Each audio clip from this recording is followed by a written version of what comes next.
Under the Cosh, Under the Cosh, it's Under the Cosh and Friends. Oh, Under the Cosh, it's Under the Cosh, it's Under the Cosh and Friends. Oh, week by week we take a peek at another guest, but it's a mystery. Oh, Kylie Minogue, no, Russell Crowe, oh, more likely a footballer that you don't know. So grab a beer and bring that cheer, 'cause it's time for Under the Cosh and Friends.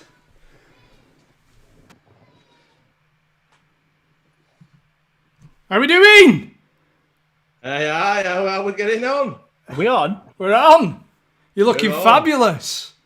Thank you very much. It turns out we've done fancy dress. It turns out we're all fancying a bit of cross-dressing, aren't we? I'll tell you what, I'll be honest, chaps, I feel fantastic. Do you really? Look fantastic. I do. Yeah, you look very, very well. Have you come as? I'm Jerry. Come on.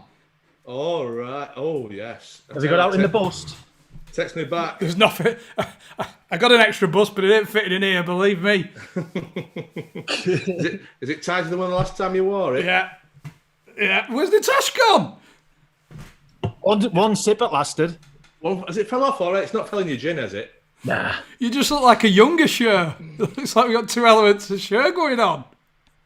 Thing is, I should have gone for a size 12 myself. It loves getting them balls out. Yeah, so if you didn't know I'd come a share. I don't know if it obvious or not. Yeah.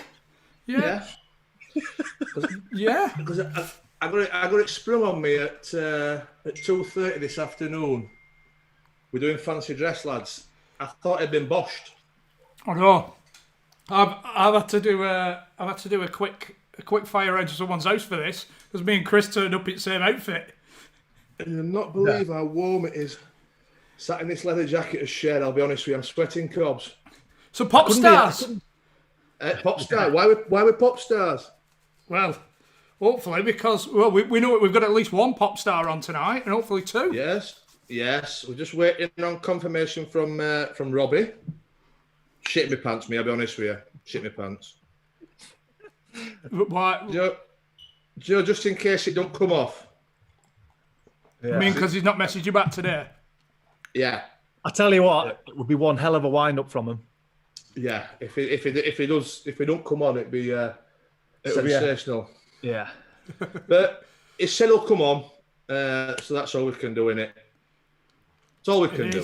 It is. Well, do you know what? I saw a comment on Patreon like, "Come on, lads, stop going Billy Big time. Keep it real." We're just dicking about, aren't we?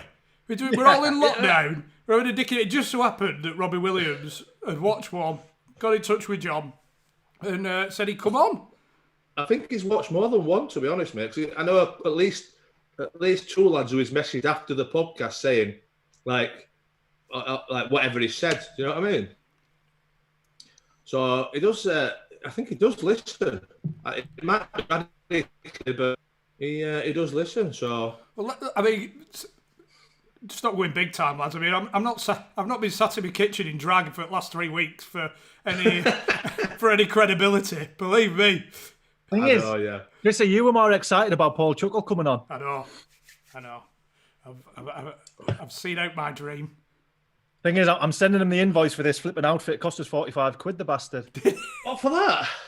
I'm the suspend. I've got thingies on and all. Look. You got the sussies on. He's got the full X.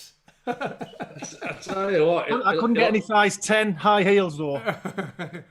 Well, he likes them balls out, doesn't he? Oh, Chrissy.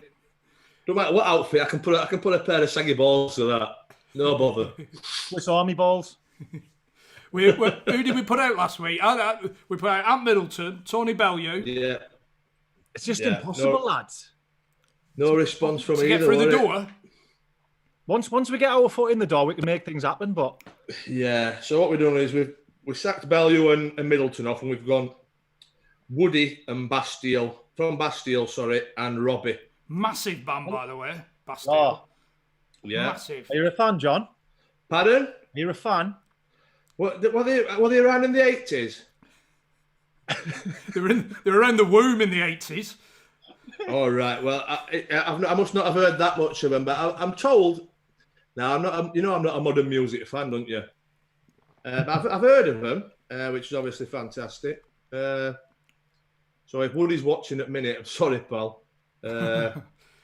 I'm sure I'll have heard something on radio here and there. Pompey's the big one. Was the big hit, wasn't it? Pompey. I thought you were a Plymouth fan. Hey-ho, hey-ho, hey-ho, hey-ho. Doing it justice? Doing it justice? No, probably not doing it justice, but I know which one you mean now. We haven't spoke about my power cup, by the way. Saturday night. Oh yeah, was it the cow? Was it the cow that was in listed in the paper? I saw it one sec. I'm still here. Right, you're off. I'm still here. Has he still got them shorts on? Yeah. Oh, I've got the gold hot pants as well. Just in case we get it a bit fruity later on. Don't you worry. Jesus Christ, man. We've done all we can, haven't we? They're for the after party. There was an article released on Sunday morning saying, I don't even know what the bull was doing, but apparently the bull was to blame for 700... Scratching its arse, weren't it? Aye. Itching his arse. Itching his arse and set the power up against the post? Might have been. They like a good rut, don't they? They do. They do. There's no worse than getting I'm like that in woods when no one's watching. Up against the tree. So we've got Bayo coming on in a bit. Just let me confirm. I think it might be my message to confirm Bayo coming on. There's a bit of conflict of interest here because obviously we've got the two beasts, self-proclaimed. I mean, who is the beast? No, whoa, not self-proclaimed. I've never self-proclaimed beast. That's a lie. It's never been. What's your book called, John? Feed the Beast. Whose book is it? Yeah, mine. But it's not a self-proclaimed thing, is it? I wanted to call it "Oh Beast." The publishers weren't happy with that. You sent a message to a guest last week and you signed it off. Hope you're well, Beast. That's why you've got a massive. That's why you've got a massive O to that, mate. Fucking spouting shite like that. You know what I think could have been a good title for your book. Go on. This is. I'm not taking the pic. Abuse proof. Abuse proof. Right. Do you think? Where are you going with that? It doesn't. I'm not sure. It's never affected you, has it? Any abuse? Yeah, but you could. There's surely a better abuse. Yeah. Punchy line than that. Maybe I should have left that for the boardroom, eh? I'm glad you didn't. I'm not glad you didn't publish it. Still for sale, by the way. If anyone wants to buy it on lockdown or all. So you're not. You're saying? Would you say then? I mean, he's got the merch, hasn't he? Beast mode. Oh, aye, he's different. He's different level beast to me, mate. Different level. You're different types of beast, aren't you? Yeah. I see him. He's like one of them. You know, like one of them Spanish bulls that are all muscle that you see, like them ones that knock powerhouse in Yorkshire. What am I like? A fucking walrus? You're like a walrus bull. Beast of Bodmin Moor, kind of mythical. I know what you mean. I know exactly what you mean. Like a cuddly beast. You're the Gruffalo, John. You're the Gruffalo. We'll take that. Have I got time to go and hunt for some mascara or not for this tash? Nah, you're all right. We know you're the guitarist out of Queen. I've got the Hoover. Right, yeah. Oh, did that come with the outfit, or did you already have it? Nah, it's a Russell Hobbs. That's not an advert, by the way. Oh yeah, Russell. I know Russell well. Why is it no good? Terrible. Is it really? This wig's itching, sweaty. What? By the way, we've still got Andrew, from last week, who did the quiz. Yes, he did. Obviously, his signal went, didn't it?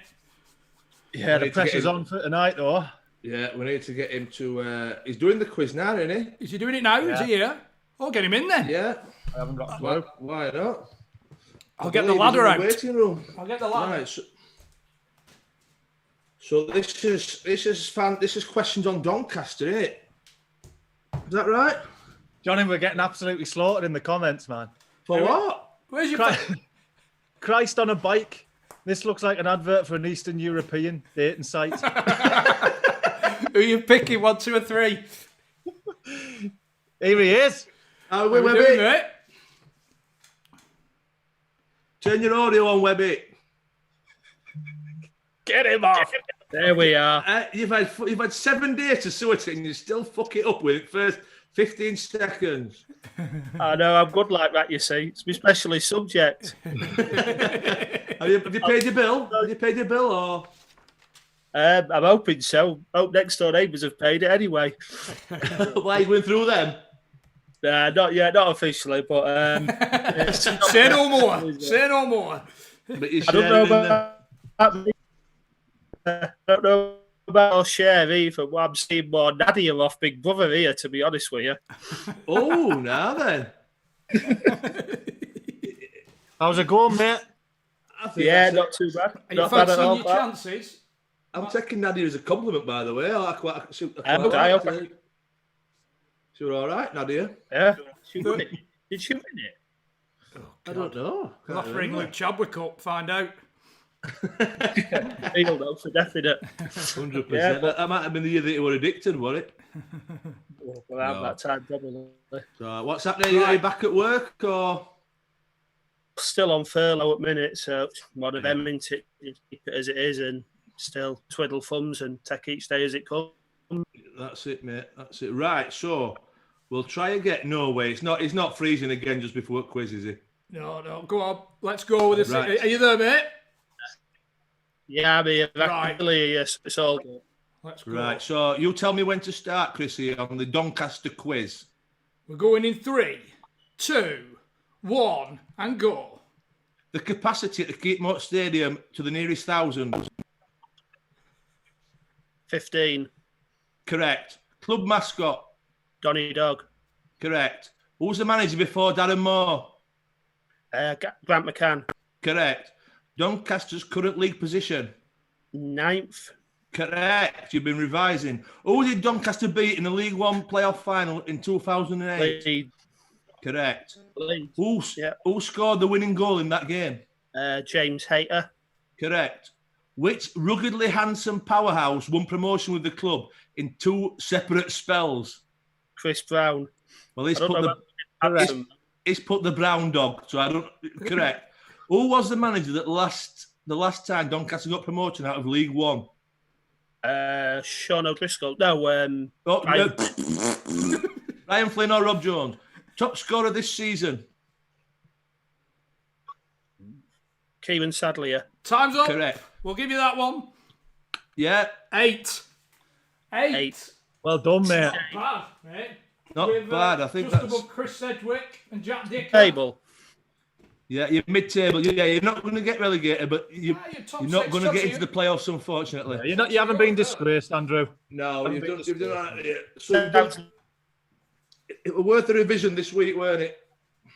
Yeah. Am I above Barnsley, though? That's the thing.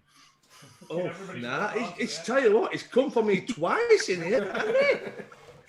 Twice. Oh, he's down here with 6. He's down here with 6. You're right. Yeah. You're in Europe, Barnsley, that's all right. I know, but I'm going to push for promotion late end of season. Yeah. That's what we do. So, Well, cheers, mate. Thanks for coming back on. Yeah, no Appreciate worries, it. pal. I'm glad Wi-Fi's good enough this week. Yeah. Yeah, you've done well, mate. Leaderboard. Yeah, you're on the Yeah. leaderboard, mate. So, thank you very much, pal. Thing is, Andrew, you might be coming back on if Robbie doesn't turn up, so stay warm.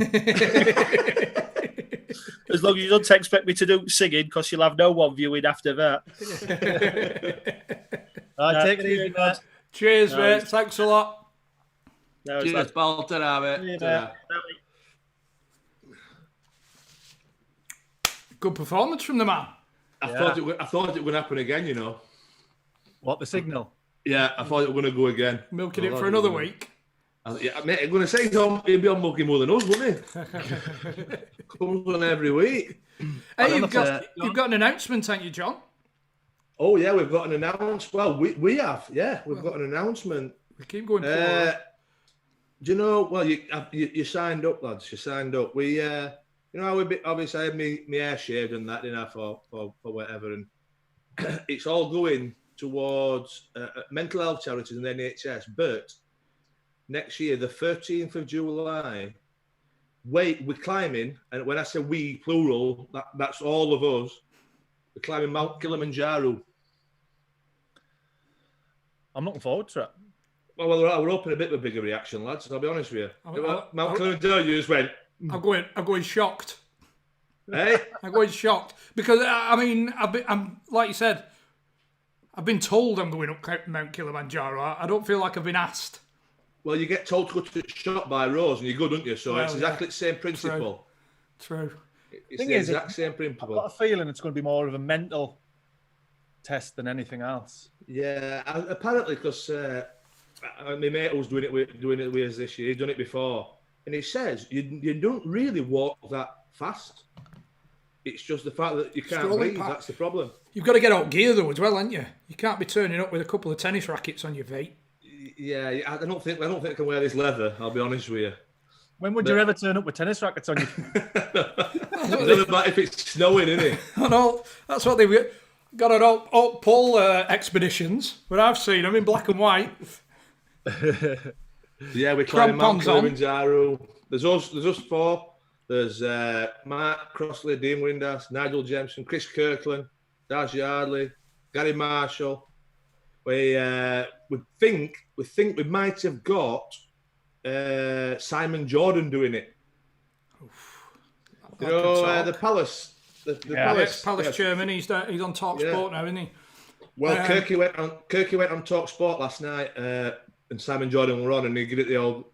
I think I might have a go at doing that. Oh, we've heard about you and these though. It's gonna be like Robbie now. Oh yeah, he's on. He's doing it. We'll be there getting flight, waiting for message. Another Andy Griffin, won't it? He was active. He was active on Instagram 2 hours ago. Oh dear. Still note from Robbie. What we got? 50. Well, I tell you what, we need to put that clock on top corner. In terms an hour of that, and 10 minutes. The Just Giving is still rolling along the bottom, and like we said, we're going to attempt Mount Kilimanjaro, and if anybody can support the effort and the NHS and the mental health charities by doing that, that'd be great. We're gonna have a proper bash. We're gonna have a proper bash at making it big. So if anybody out there works for big companies or whoever wants to sponsor, or if you just want to donate a £5. Yeah, that'd be fantastic. Aye, so you're all coming up Kilimanjaro. Just flipping it back. Who agreed for the bike ride to Amsterdam? Who said yes that we'll all do that? Joint decision, wasn't it? Yeah. But Yeah. I thought I got bullied into that one. Yeah, it was a joint. Thing is, we could have said anything there, and you'd have, all for one and one for all. Mighty Ducks, hands in and everything. Gosh, go! I'd have agreed with you. But, are we getting battered then, Chrissy, on the old comments? I'd like to for the comments. If you had to, you're out first night out. It's been a while, lads. You know, you've been dry for a while. Go for your first pint. Let's say 4-5. 4-5. You're feeling a bit fruity at the bar. First time out in a while. Who are you going to go for? You know, we're all stood there batting our eyes. I'll slut drop for you. Not a problem. We're all looking like some sort of women. I'll have a wax. See, does this help the old off the shoulder look or not? Or when you're making your decision, I'm just licking my lips. Well, our first guest of the evening's in the waiting room. Is he really? He is. Excellent news. Excellent news. You bring the beast stuff up, not me. I don't want to highlight it. Shall we get him in then? We'll get him in. He'll be wondering what the bloody hell's going on here. I've already in the wrong group. Russian dial a bride. I've already warned him we get with fancy dress. Here he is, a striker over 200 league goals. the strongest man in the strongest footballer in the universe. May I bench press his own weight double. The real beast. I thought, should we put that out there? The beast? Is it the real beast? Well, let's put it to the. I can hear you. I can hear you. Hey! You're getting him out the shit there, Bayo. I know. Do you know what? Do you know what? I got a good intro for you there, and it's not bloody printed off. Black ink. I was panicking like bloody hell. Let me hear you. Go on. Intro me in. Oh God, I can't go again. I've not even got it. But I didn't hear anything. You were silent. You were screaming at Over me. 200 league goals. Officially, the strongest footballer in the universe can bench press his own weight twice over. Is he the real beast? There's only one way to find out, to put him against our beast and the Akinfenwa beast. Hey, Bayo, mate, how you doing? Hey, Fucking what the hell? you never thought you'd see me in a bra, big man, did you? Wait, so hold on, school me, because I didn't get the dress code. So what are you not rocking, bro? Oh, this is just To be our fair, mate, regular we've got attire.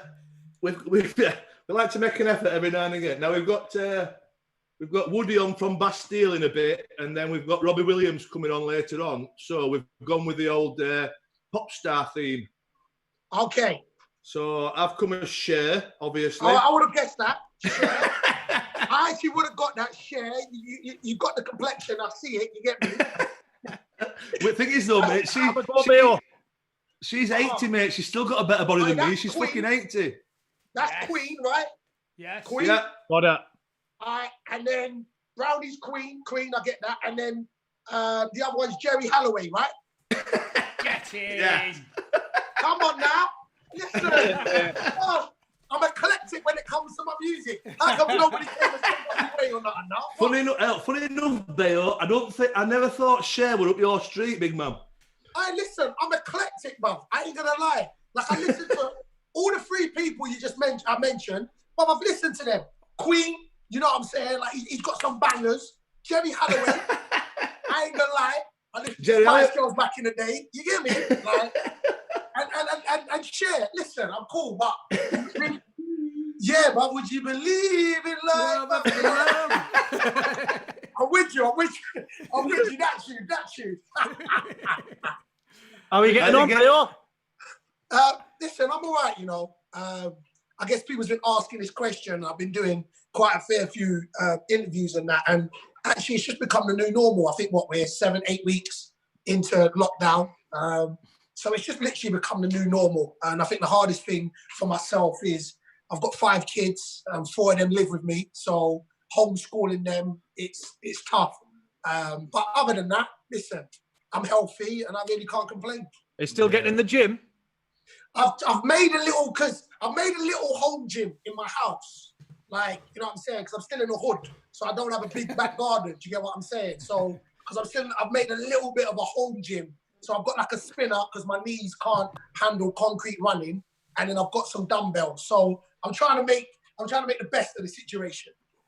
Have you heard out, mate? Have you heard out about what's going to be happening, or? Not like, I feel this week we've been told that they should make some decisions. So I think the whole week, the EFL and the PFA are meeting together.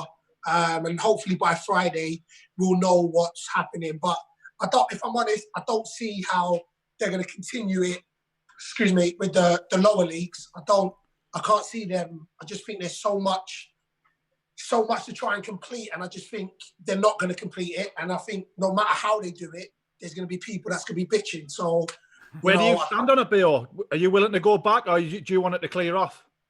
I'm willing to go back, if I'm honest. Is that the 4 kids in homeschooling? You're just going to take the risk? Listen, I dare you lot come sit with my 4 kids and tell me if you don't want to get back out there.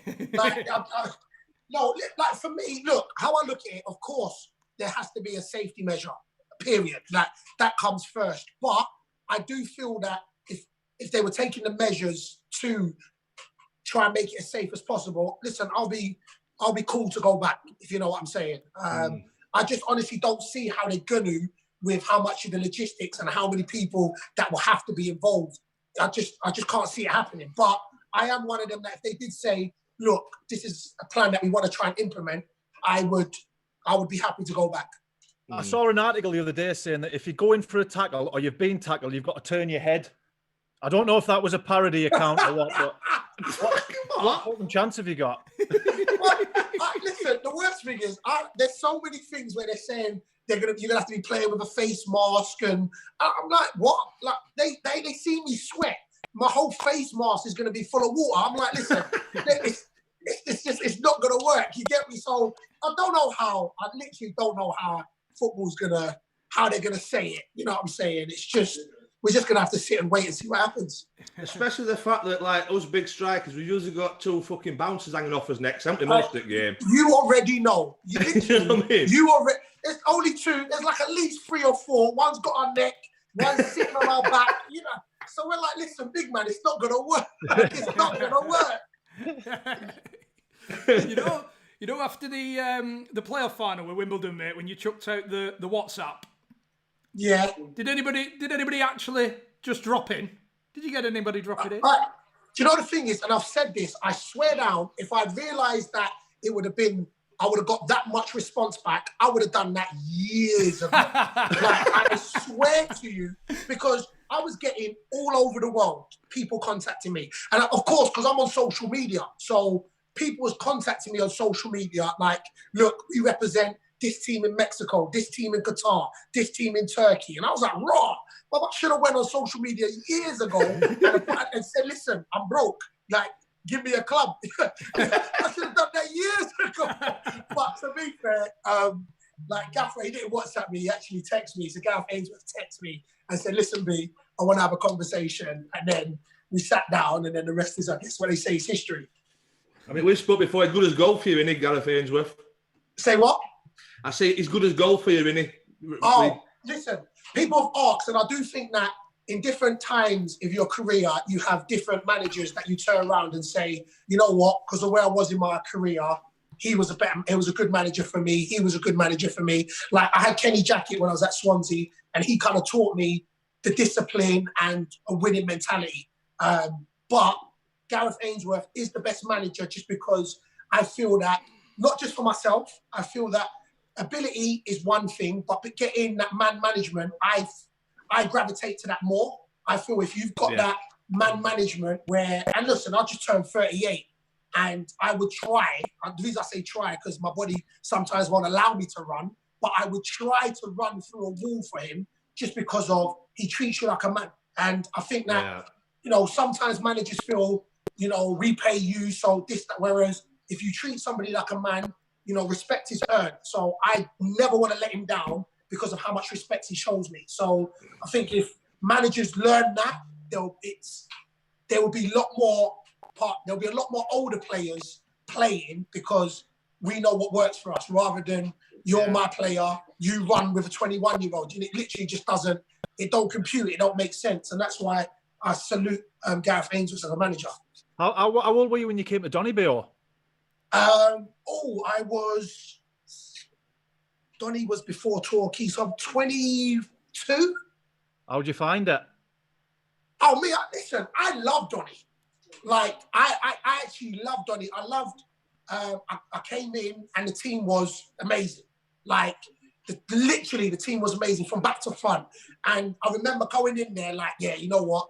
I want to get into the team. And I remember having that banks with Leo Fortune West, like, I'm going to take your place. Do you know what I'm saying? And you know how he was. You know, he was, yeah, B, 36. Look, you want to be like me when I'm 36? 36 with packs. Yes, and that's how he was as an individual. You know, it was like, score 100 Legos, B. 100 Legos. That's him as well. 100 Legos. But for me, and I learned from him. I remember watching him and how he used his body. You know, he was dirty with his elbow. And I remember coming in there thinking, all right, cool. I need to prove myself to get into this team because I think Donny was third when I got there. So I was like, oh, listen, I'm prove myself to get there flying. And then when we got promoted, it was like the first time I felt, second time, but the first time I felt, you know, we had a parade in Donny here and it was that. So I was ready to set and play for Doncaster, but Penny had different ideas. Yeah. Not a big fan of him. What? Not a big fan of Penny. No, you know what? I'm cool. I always look at it like this. when I first signed for Donny, I was a London boy. So every opportunity I could get back to London, I always went back to London. So there was a couple of times I got on a train and then I was meant to get back on a Thursday and I was like, boy, I'm tired. So I didn't go training on a Thursday. You know what it was. So I get that. I play and he said, yes, this is it. Then when he left, my agent spoke to the CEO or whoever it was, and he said, oh no, well, we're changing the contract. And I was like, that's not what Gaffer told me. He was like, well, that's what we're doing. And that's the reason why I didn't sign, because I was like, two people telling me different things and I bounced. But I've seen him years. I've seen him. He's been assistant manager and manager. So listen, we've got a good relationship. I've got nothing but respect for him, you know, but it just didn't work out. And that's football. Yeah. Career highlight, your goal against Liverpool. Yeah, go on. I like that. Go on. Yeah, go on. I can't remember it. It's just on my notes. Somebody told us. Hey, Brownie, stop being that, man. Hey, come on, man. Stop being like that, man. Come on, we're together, bub. We're together. I'm only joking, man. Nah. Do you know what? I tell you the funny thing about that. Like, because I'm a Liverpool supporter, the whole week leading up to the game, of course, we was getting pressed because I think it was the same as the '89 final. So Wimbledon against Liverpool. So there was a big FA Cup. So it was a big story. Leading up to the game, because I was a Liverpool supporter, I was getting a lot of media attention. So I was like, oh, yeah, cool. I was like, listen, I never want Liverpool to win. Sorry, I never want Liverpool to lose. Only this game's the only time I want them to lose. You know what I'm saying? And then building up, and then I remember I knew Joe Allen from my time at Swansea. So I remember putting a call to him. I was like, tell Stevie G, I don't care. I'm taking his shirt. So best believe I'm taking his shirt. I remember putting it out there. And I remember I said these to my teammates. I was like, look, I love you lot, but I dare any of you to try and take his shirt and put you man to sleep. I said this. So, but it was out of love, you get what I'm saying? So we played the game, and I remember Stevie G just was like, yeah, it's about time I score. So he just took the ball, did a 1-2, they put it out, crossed it, he headed it, 1-0. Stevie G walking back like, you know, King Stevie G. And then I remember we got a corner, and that was the season when Mignolet was... No. He's a Liverpool supporter. I won't say, but he couldn't handle crosses. So that was the thing. So our manager was like, "Listen, pull it on him, and you go stand on him. You go." So I was like, "All right, cool." So we got the corner, and to be fair, I've looked at it a few times, and if they gave a free kick, I wouldn't have been surprised. But they put the corner in, and I've kind of nudged into him. It's gone over, hit the bar, and because I'm light-footed, you know, like a young Defoe. I was quick on my feet and just attacked him. Do you know when you nudged into him? I bet he must have been on at least row L of the cop. It was a nice little nudge in that sort of thing, and they got it. And I keep saying it's the only time in my career that for the first 3 or 4 seconds I didn't know what to do. I was like, oh shit, I scored. Oh, what do I do? And then I remember just running off to the corner, and then when I looked up, I was celebrating in front of Liverpool fans because I was used to our fans being there. And I was wondering, why are these fans effing and blinding at me like they're my own fans? And then realised there was the Liverpool fans. Did you get his shirt? Of course he got his shirt. Oh, yeah. Nah, Stevie, like I say, you know, they say don't ever meet your idols. Well, that's wrong because, like, he gave me his shirt. And to be fair, we still talk now. So, I got to salute Stevie G, flipping top individual, great professional, and I ain't got a bad word to say about him because he always shows me love. Brilliant. Bill, I heard a vicious rumour that when you finished playing, there was the WWE mentioned. Yeah. I had a sit down with a couple of the representatives of the WWE. Vince McMahon, one of them, or is he? Nah. I didn't get. It wasn't a big dog. It was a big dog. So I wasn't a big dog. So I had to sit down with them, and they asked me what was I going to retire this season, and I was like, no, listen. I sat down with my gaffer, and he's like, look, I still think you got one more season. So I was like, look, I'm not retiring yet. So look, when I hang up my boots, we can revisit this conversation. So if I retire, I don't know what I'm going to do actually for next season. So I'll just take it by year and then just see what the future holds. Would you like to have another year or? Yeah. You know what? Is it more what? Is it more now? Right. I need to start thinking about time after football. Oh, to be fair, I was thinking about that 8 years ago. Like, I won't even lie about that. Like, when I was 30 was when I started, 31 was when I started the social media, where I was like, look, it's not even football. Society's moving into very much social media orientated. So I remember I started Twitter, started Instagram and Facebook. So I started thinking about stuff I was going to do after football, just because, look, Parks, you know, they keep talking about big men. As soon as you hit 30, all of a sudden you can't do it anymore. And then every year they put a bit more, oh, listen, you're a year older. So I started to think about that. But I'm at a stage where I always wanted to say I'd be able to walk away football and football doesn't kick me out.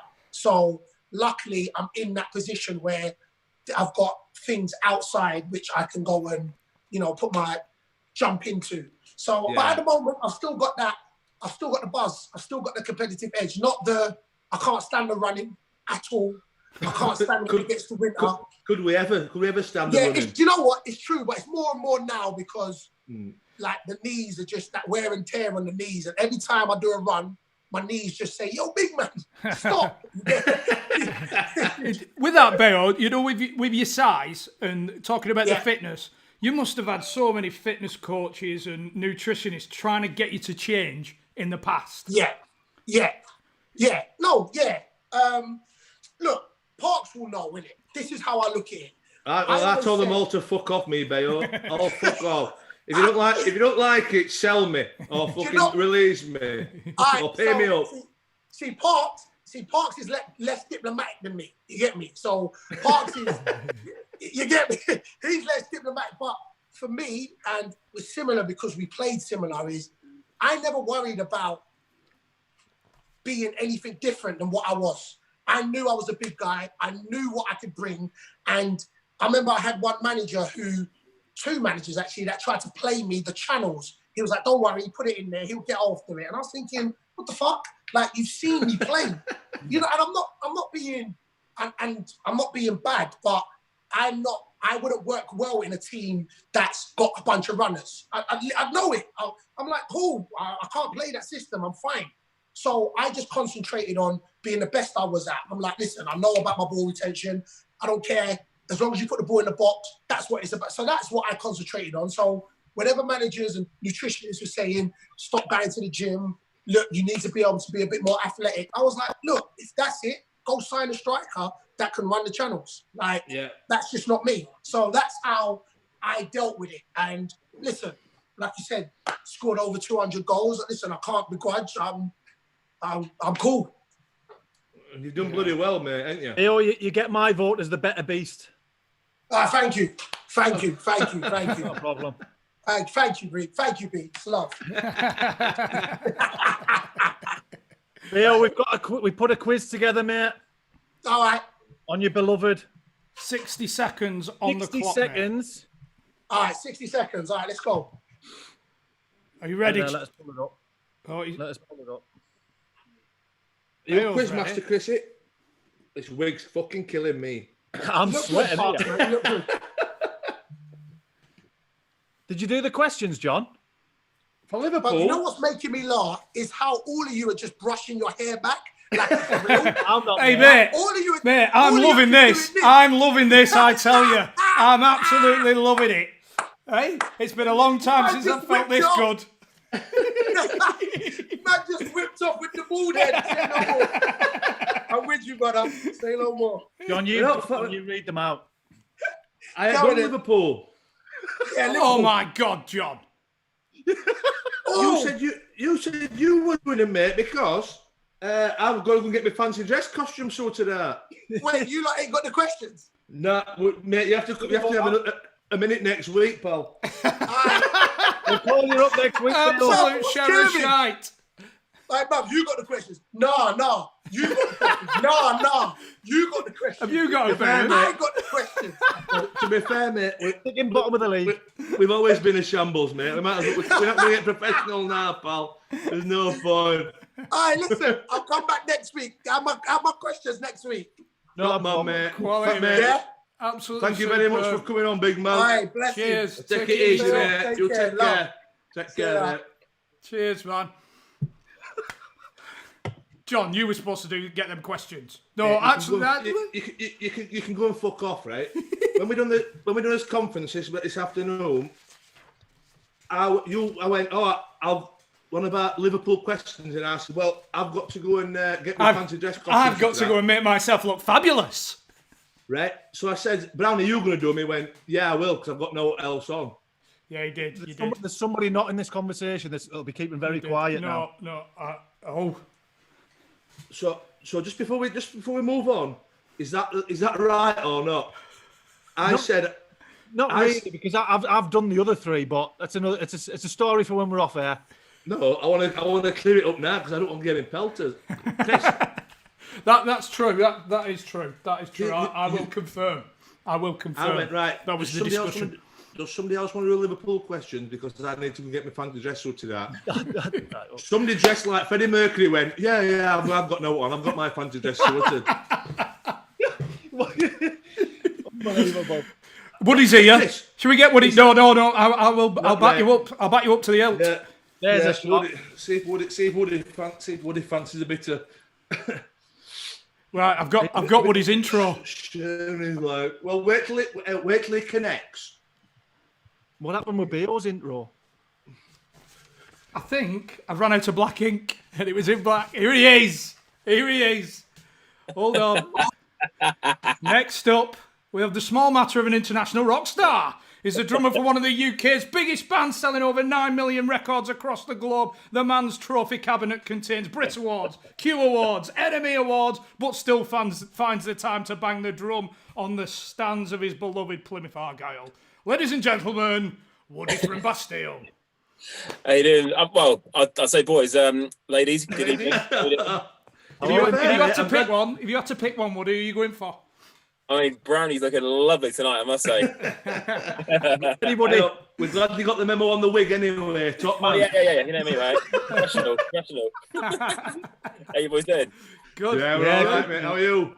I'm good, thank you. Just about staying sane. We got 4-year-old and 2-year-old boys, so every day is just abuse at the minute. But yeah. It's all good. Homeschooling? Surviving. Home surviving. Yeah, home surviving. That's about it, mate. You live down in Plymouth way then? Nah, I live in Brighton now. I've been down here about 4 years. So yeah, I missed the seaside, but Devon was quite a hard sell for the missus. She's from London, so yeah, it's kind of a good compliment. Meet in the middle. Exactly that, yeah. Yeah.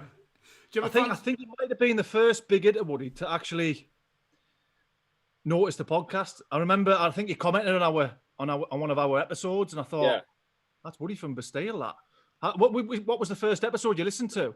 I'm trying to think that it was probably the first series, but like the one that I always kind of share around. So there's like lads on our crew now, and like other bands. Like I always say, go for the Crossley episode first with Shithouse and all that sort of thing.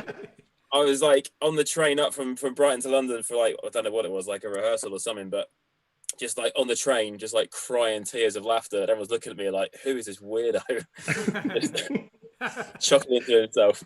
But yeah, I mean, I've been kind of just trawling through like sports podcasts for ages, but it just kind of happened across this one. I can't remember who even passed it on to me, but yeah, I enjoy it. So thanks for having me on. Thanks for coming on, mate. There's 3 ex-Plymouth managers that feature probably at least once an episode. Holloway, Hewless. Yeah, they always get a mention. They always do, yeah. Well, yeah, Holloway's a funny one, man, because like he was like, we've played probably apart from now on the Ryan Lowe, we played the best football we ever did under him, and had some of the best players as well. We had like David Norris, who you've had on, the world's most handsome man. Oh, exactly. Yes, he's backing me up. Beautiful. He's beautiful. He is beautiful. Mate, I saw him in Tesco because we lived close by. I hid. I started blushing. I hid. You got nervous. Yeah. You got too nervous. Yeah, we had like it's a player who he played for Hull, Peter Halmosey. He's the best player to ever wear a green shirt, man. He can literally bend space and time. He's just so quick and so fast. I remember him. Like absolute magic. But yeah. Yeah, Holloway was great, but then obviously, was it one day he's like, nah, cut me, I'll bleed green and white. 2 days later, That's the City announce. Ian Holloway's new manager. And like, Hey, they all change, mate. Once the big bucks start coming rolling in, they all change. They do. Talking about the band, mate, obviously unbelievable success over the last few years. Do you ever fancy doing the old Dave Grohl, Phil Collins, you know? The only time you're ever going to hear me singing out front is a karaoke when I'm murdering Thin Lizzy. That's about it. Is that your goal, Tim? Yeah, as a very good reason that I don't sing out front. I think I'll just stick to hitting tubs for now, I reckon. What you know, like obviously as footballers, it's tough. It's tough at times if we're away for a couple of days, for 4 or 5 days. How long can you be away at a time? You know, on tours, are you sort of months? What it must be tough being away. It's not easy, obviously, but I'm lucky that like I'm one of 4 bosses, so like we get to say, well, we dictate roughly kind of how long we're gone for. So we're never gone for like more than say 2 or 3 weeks at a time. Right, so you can get back and and then once we're back, then it's kind of like at least a week at home. So yeah, I'm married, 2 kids, other guys engaged, and like got long-term girlfriends. So it's like we all want to come back to having like intact home lives, ideally. And then, well, apart from the US tour last year, we were there for like 7 or 8 weeks. But then I was lucky enough I could bring the family out halfway through for like 10 days, so they enjoyed that as well. But I mean, that's literally the only downside of the job, really. I mean, we're so lucky to kind of literally, I travel around the world with my mates playing songs we made. It's a pretty good gig. Whereas like you get lads getting sent to Afghan, getting shot at for a year without getting to come home. So I'm not unfortunately, some lads have got to sign for Plymouth, haven't they? You know what I mean? There's pros and cons to everything, isn't there? Give them a lovely part of the world. Like, always slagging it. Also, was it Glenn Little on the other week said about losing at home to Plymouth 2-1? Absolute disaster. I was there. Me and Dad were sat in the car park afterwards, absolutely cackling. Hell of a result. Who's the best player? Who's the best player in the band? It's me. The rest are hopeless. Absolutely.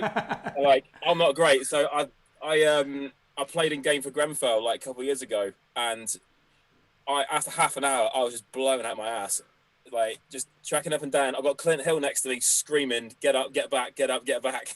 Oh mate, it's a fucking illy. It don't matter, even if it's a charity match, mate. Illy, it'd be fucking bang at it with Vaseline on his eyebrows and all sorts, rolling his sleeves up, fucking tackle him. I mean, I think he only like just retired, but like he looks fit as hell still. Like he can still play, I reckon.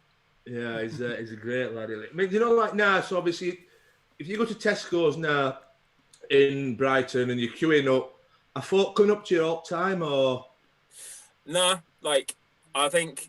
Unless you're like a Bastille mega fan, you don't really know who I am, which is kind of great. It's like best of both worlds. Yeah. It was unbelievable on Instagram and Twitter and stuff. We kept the amount of fans accounts, Bastille fans Mexico, Bastille fans Singapore, retweeting these thingies, and it was just I don't think.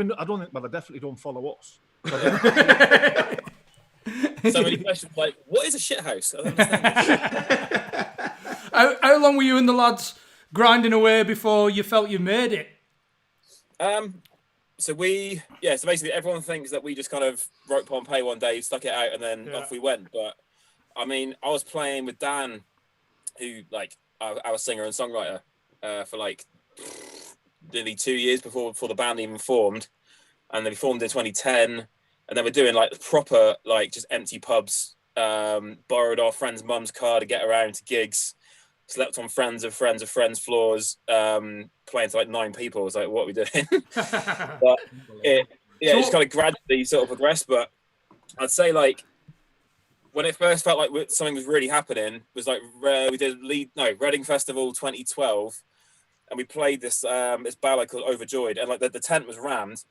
Dan played the first few chords, and the crowd just screamed the words back at us. I was like, all right, something's happening now. Was that the moment you thought, here we go, something's up? I thought this has definitely got some legs now. Yeah. Have you been signed at this point then? Yeah, so we've been signed for about a year or so. No, less than a year, sorry. But yeah, that was when it was like, okay, this might actually last a while. That's the something's happening moment. What was the it's fucking happened moment? Probably Brit Awards 2014. We won like best newcomer, and in fact no, that's a lie. Sorry, no. 2013 debut album went to #1 out of nowhere. Yeah. But what was also as nice was, so that happened on the Saturday, and we were playing in Leeds, and then we flew to South by Southwest in Texas like the next day, and landed. And like no one knew who we were, so it kind of went from like top of the world to like back down with a bump. Guys, would you? I'll throw a question out there for you. Would you rather be in the world's most successful band, however you'd sort of gauge that, or would you rather be in a player in Barcelona's most successful team? No, I'll play for Plymouth in the Premier League. I was going to say, yeah, can I have like middling band and I'll be like a journeyman left back for Argyle, just for like best of both worlds. It's the music still for me. Like you got to be a bit mad, I think, to kind of, as I say, travel around the country playing to no one, driving hundreds of miles. You do it for the love, like not the glamour by any stretch. Yeah. Then it end up with a glamour at the end. What have you got coming up, mate? You know what? This is just complete dumb luck. We've actually got this year off, like not because of COVID, but just actually pre-planned. So we're meant to be making an album at the minute, which is obviously a little bit tricky because we can't all be together. But yeah, just at the minute, keeping our heads down, and obviously we're part of that Radio 1 single, that Times Like These, like a charity single. Which went to #1 a couple of weeks ago, which is great. So raising money for good causes. But yeah, apart from that, just trying to figure out, I guess, what the world's going to look like for us afterwards. Because I mean, I think much like with football, like live music is going to be like one of the last things to kind of come back online. I think. Yeah. Same in my afternoon of speaking, pal. I don't know when it's going to fucking start up again. If I could give you one afternoon jamming with Keith Moon, John Bonham, or let's go modern, Travis Barker. Yeah. Who we having? Travis. Yeah. I've not even heard any of them three. I haven't. Blink-182. Yeah. So yeah, Travis is Blink-182, John Bonham's from Led Zeppelin, Keith Moon's from The Who. Thing is, I couldn't keep up with like Moon and Bonham, man. They just absolutely smash it all day long. Like Bonham's there, like banging pints of vodka. Sorry, I can't do it. Have you tried? The old lifestyle? On the first album, we kind of like probably. Well, I think like everyone would like you would drink. Just go mad. Yeah, but afterwards though, because like after like 2 or 3 pints, like my hands just turn to feet. Like I can't play drums. So yeah, I try and professional. How did you get into it originally? Well, playing drums. Yeah. So my dad is still a guitarist and a singer around Plymouth, and yeah, I just kind of grew up watching him and his bands, like playing locally. And foolishly, I thought if you start playing drums, you haven't got to learn to read music. Turns out that was very, very wrong. But yeah, started doing that, and then one night. I'd have been 14. Went with my dad to one of his gigs, and this is like in the days of like not everyone had mobiles then, and his drummer hadn't turned up. And it's like getting to like 10 to 9, like he's not here yet. 9 o'clock, he's still not here yet. So then rang his house phone, and like his missus is like, "Oh no, he's gone Tesco's." So I had to go and jump in my dad's mate's car with him, go and get my like dodgy starter drum kit, set it up, and just basically learn on the job. The unrehearsed. Why not? Have you ever met anybody? Have you ever met anybody at, I don't know, bloody after parties or whatever, and you've been like, I'm starstruck? Yeah. We're generally we keep our cool. Obviously not tonight, mate. And we'll accept it tonight. We'll accept it tonight. Camera cuts off here, mate. Like my knees are going like that at the minute. We can hear that snare going. Probably Steve Coogan, just because like we're all obsessed with Alan Partridge. Aha! Yeah, so we were like he was super nice and tolerant of us just being complete idiots. What's the weirdest thing you've seen from a fan? So say again. What's the weirdest thing you've seen from a fan, or what is a random thing you've had done? I'll tell you off air. I can't broadcast that. I had a feeling that was coming. Yeah. but I'm looking forward to it anyway. I'll be honest, I'm looking forward to it. I'll tell you. You were on the last few FIFAs as well. Well, more than the last few. 13, 14, 17 and 20.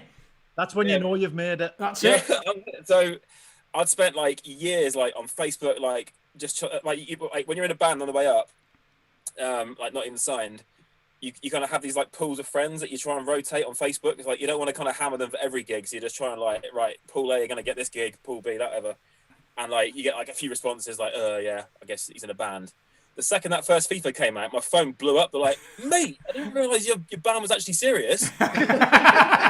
Didn't realise you were on FIFA. Yeah, that's what it takes apparently. I don't know if you of them got the old fuck off, mate. Not now, mate. Not now. Like, who? Now. What's your tipple, by the way, Woody? What's it for? Oh, so the minute. What was this one? In fact, so my best man is his younger brother. He works at a place called London Beer Factory. And this one, as in, I actually grabbed it. This was not a plant.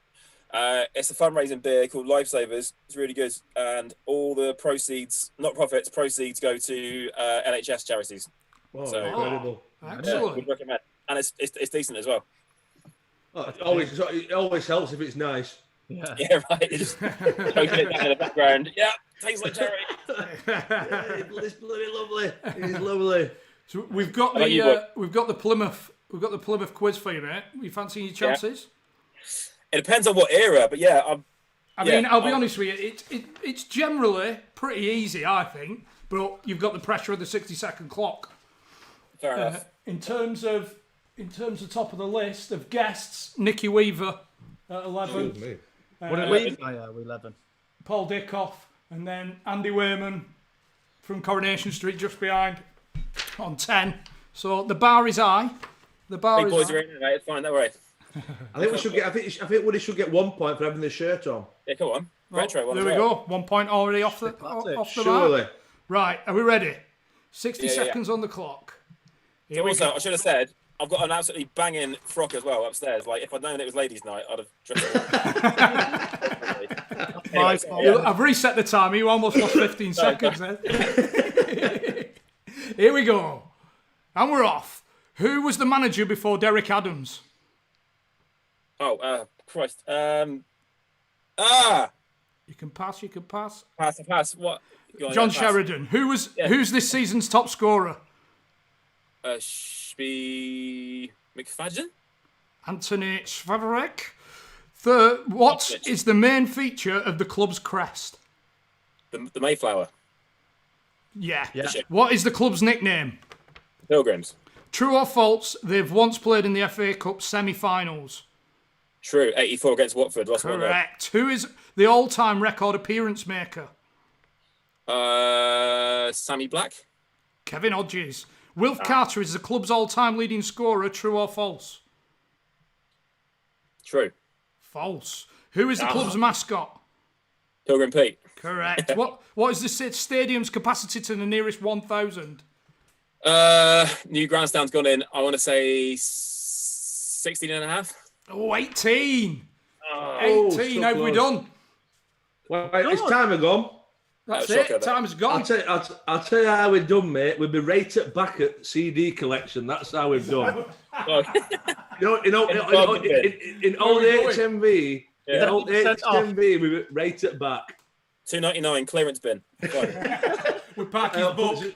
What? Order. There's no need to be so abusive. I'm sorry. How many have we got? 4, was it? 4? Four? I think, That it? You're not bottom. no. That's all that To be matters. fair, mate, you're just above Michael Vaughan. All right, And fair enough. Woody, you're terrible, but you're not bottom. you're between Fair enough, Michael I'll take it.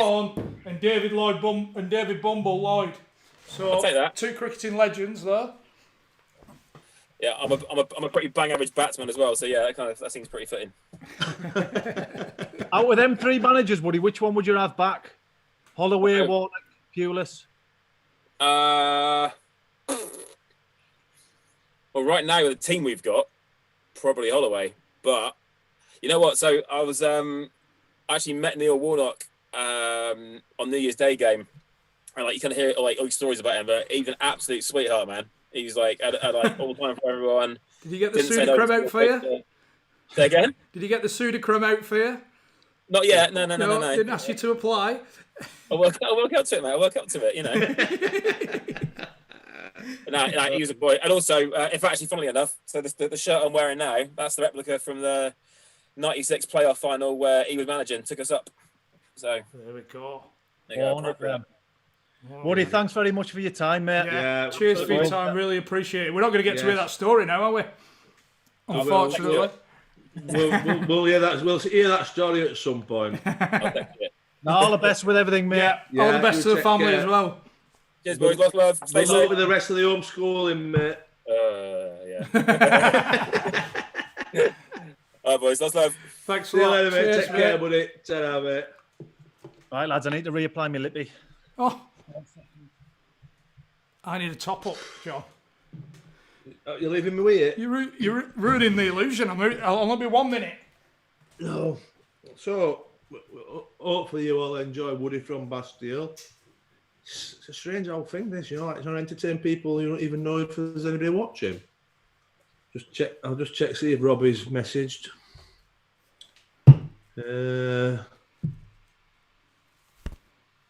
I'm getting the word. No. Oh, no. Oh, he's online though. Robbie's online. Can you see it? Is life in the old dog yet? Can I'm not calling Robbie Williams an old dog. I'm just saying in terms of the chances of him coming on. He's active now, right? So do you know what? Do you know if I? So I'm not really an Instagrammer. You know, if I press this video camera in top right corner, will I be phoning him? Chris?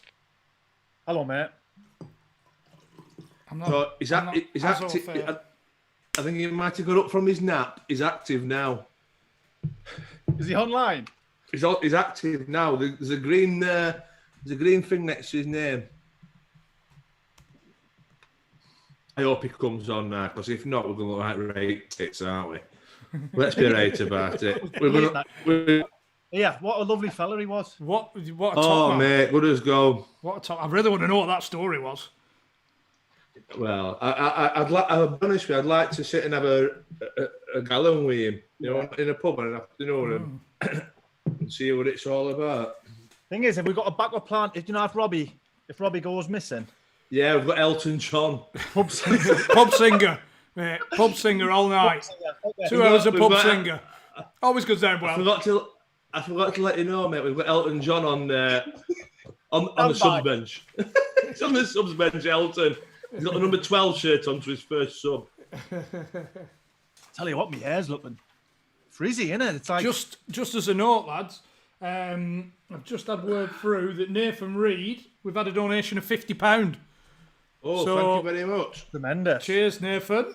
Absolutely spot on. Is this a time where have I got time? 2 minutes to go nip to the toilet or?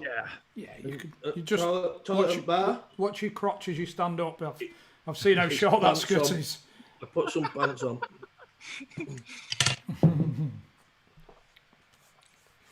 Oh, he's prepared, isn't he?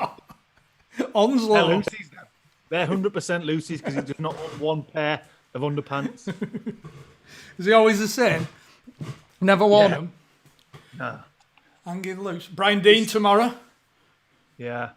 Going back to that, John stayed in, I think we might have told it on the podcast, but he stayed in my mate's house, Martin Woods' house, when we're at Donny. And John didn't even know him. But Woodsy's put him up for the night and gone out. We've gone out. I think we went to races and then back to Riz after. And John's he's had a wet fart, if you like. Fresh bedding, crisp white bedding, and it was spudding train spotting. It was just, and I couldn't get my head around it because obviously me and yourself wear boxers. Oh yeah, keep everything in. So I couldn't get my head around. He's like, oh, mate, I never wear that. I don't own one pair of boxers. So the next morning, he's just 8 o'clock in the morning. It's obviously playing on his mind. He's woke up straight in the tumble dry, the washing machine, 60-degree wash. Proper like Spud from Trainspotting. And we've just got out of there. Got out of there as quick as we can. Like a hit and run. He's never forgiven. Got a few snacks, got some grapes. It's all right, we're staying healthy. Nature's Maltesers.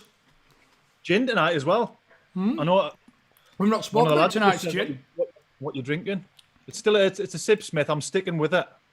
Do you know one of them drinks that just gets you to a good place? Oh yes. Oh yeah. We'll see. We'll see. Have you ever been and watched Robbie? Nah. John will have. Talk about natural born entertainers. Have you ever watched Robbie, John? Pardon? Have you ever been and watching Robbie live? Crooning. No. Where? Crooning. No, I'm not a big. I'm not a big music fan, to be honest.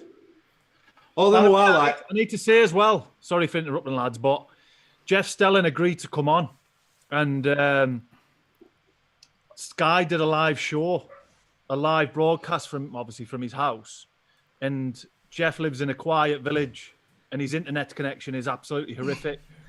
So his messages on Monday morning, just saying, "I can't physically do it. If you saw our live broadcast yesterday, you'd understand. So I'm sorry." He lives in a little village in Outer Mongolia, does Jeff? I reckon he's got. They barely get electricity, so I bet he's got his own hamlet out there in Hampshire. Oh, yeah. I could just do an hamlet. You know the old. Could you? Oh, you know the old. See with a cigar. Russ Abbott sat next to Pond. When he chucks that speaker in, all fish start jumping in his neck. Is that your wig done for the night, Johnny? No, mate, no. She's going back on. Get it on. She's on. Who we got on now? What time are we? Well, we've got Anton next, the Hull fan from last week, Yes. who won the competition from the quiz. Yeah. So we'll be coming up next. I took my ex-girlfriend watching Robbie Williams. Did you really? Yes, in Paris. Oh, a bit of the romantic. You took your ex-girlfriend to what? To Paris watching Robbie Williams. Did you really? 150 quid. 150 quid it was. It back at Multi Evening News. Coach trip. 17 hour. Hey, have you seen? Oh, so this is a true story. There's True no story. Oh, I thought you meant there was someone not that coming interesting. next. And I was waiting for the punchline. Have you? Yeah, I was. Well, I thought no, another one of his shite stories. Yeah. His shite gags. How would you be? Because this is a thing now, obviously, with the thing that's going on in the world, but with a virtual date. What, A date over via Zoom. Yeah. What? How would you impress? Can you airbrush? Physical? The what? Can it get Can you physical? airbrush? You can do anything you want. You can mess around, but you've got to impress whoever's at the other end of the screen. Well, dance moves for a start. You'd get the music. you not 100% music's involved. You not think the Tina Turner look good down a treat, or no? I think it would. Not even Tina Turner. I'm fucking Cher, Anna. To be fair, do you know what? It'd be good to I might get involved and just mess about, like turn up like this. In all seriousness. I think if there's one man that's prepared for a virtual date, it's you, because you could just pull out Anything from Anything anywhere. for any occasion. just a ventriloquist dummy. Yeah. Then what? She'll be like, oh no. She'll be like, nobody's ever bought me a pearl necklace, and I'll go, oh, just a minute, love. Let me just pop in my handbag here. Let me see what I've got. hey. Oh, some inflatable boobs. Don't worry about that. Oh, and look what I've got here. I'll pop it in the post now. Yeah. There we go. You could impress on a virtual date, not a problem. The thing is, you know, if you do a pearl necklace on a virtual date, it's just a lobbit screen, isn't it? That's your only problem. It's all right. Do you think there's chemistry? Do you think there could be chemistry built via Zoom? I don't know. Oh, he's active now, right? I'm not sure what to do. Do I message him again or Ring him, John. Oh, Oh, I can't ring him. I can't ring him. Ring Just him. ring. FaceTime him. Do it, I get John. 2 minutes. I get 2 minutes. So you'd be all right for setting the scene, Chris. Were you? Power cut, candles out. But you could play it on the old power cut. Now we're talking. He relies on his looks, him, and Come on. he relies on his physique for a 35, 36-year-old man. Yeah, they can still see it, but Where you placing the camera? I'm going ground level. I'm getting the rug out on the sheepskin rug. When he was personality-wise, it could be a bit like in front of gas fire. In front of gas fire. Bit of Barry White on. Come on. Let's make love tonight. When I enter the room, you know, because there's always somebody in the waiting room, isn't there? I'd go for the David Brent. I'd have my brown brogues, feet up. Oh, you can't see it. Leather jacket and just go for the Brent. Leather jacket. Bollocks out. Are we on a date tonight, lads? What? You've got to impress, though, haven't you? I tell you the one thing for me that make it so much easier. You don't have to clean your teeth, do you? You can get away with that, cleaning your teeth, or even having a shower if you really don't want one. We've got Ant ready in the green room. Yeah. Happy days. Hull fan, I believe. Yes, Hull fan. Let's get him in. Wait a minute. Just one. Here he is. Oh, looking fabulous. Fair play, mate. Oh, I would. Aye. I would. Mate, I'm not being rude here, mate, but I'm just trying to sort Robbie out. No, I don't mean that in a bad way. Can you hear us, Ant?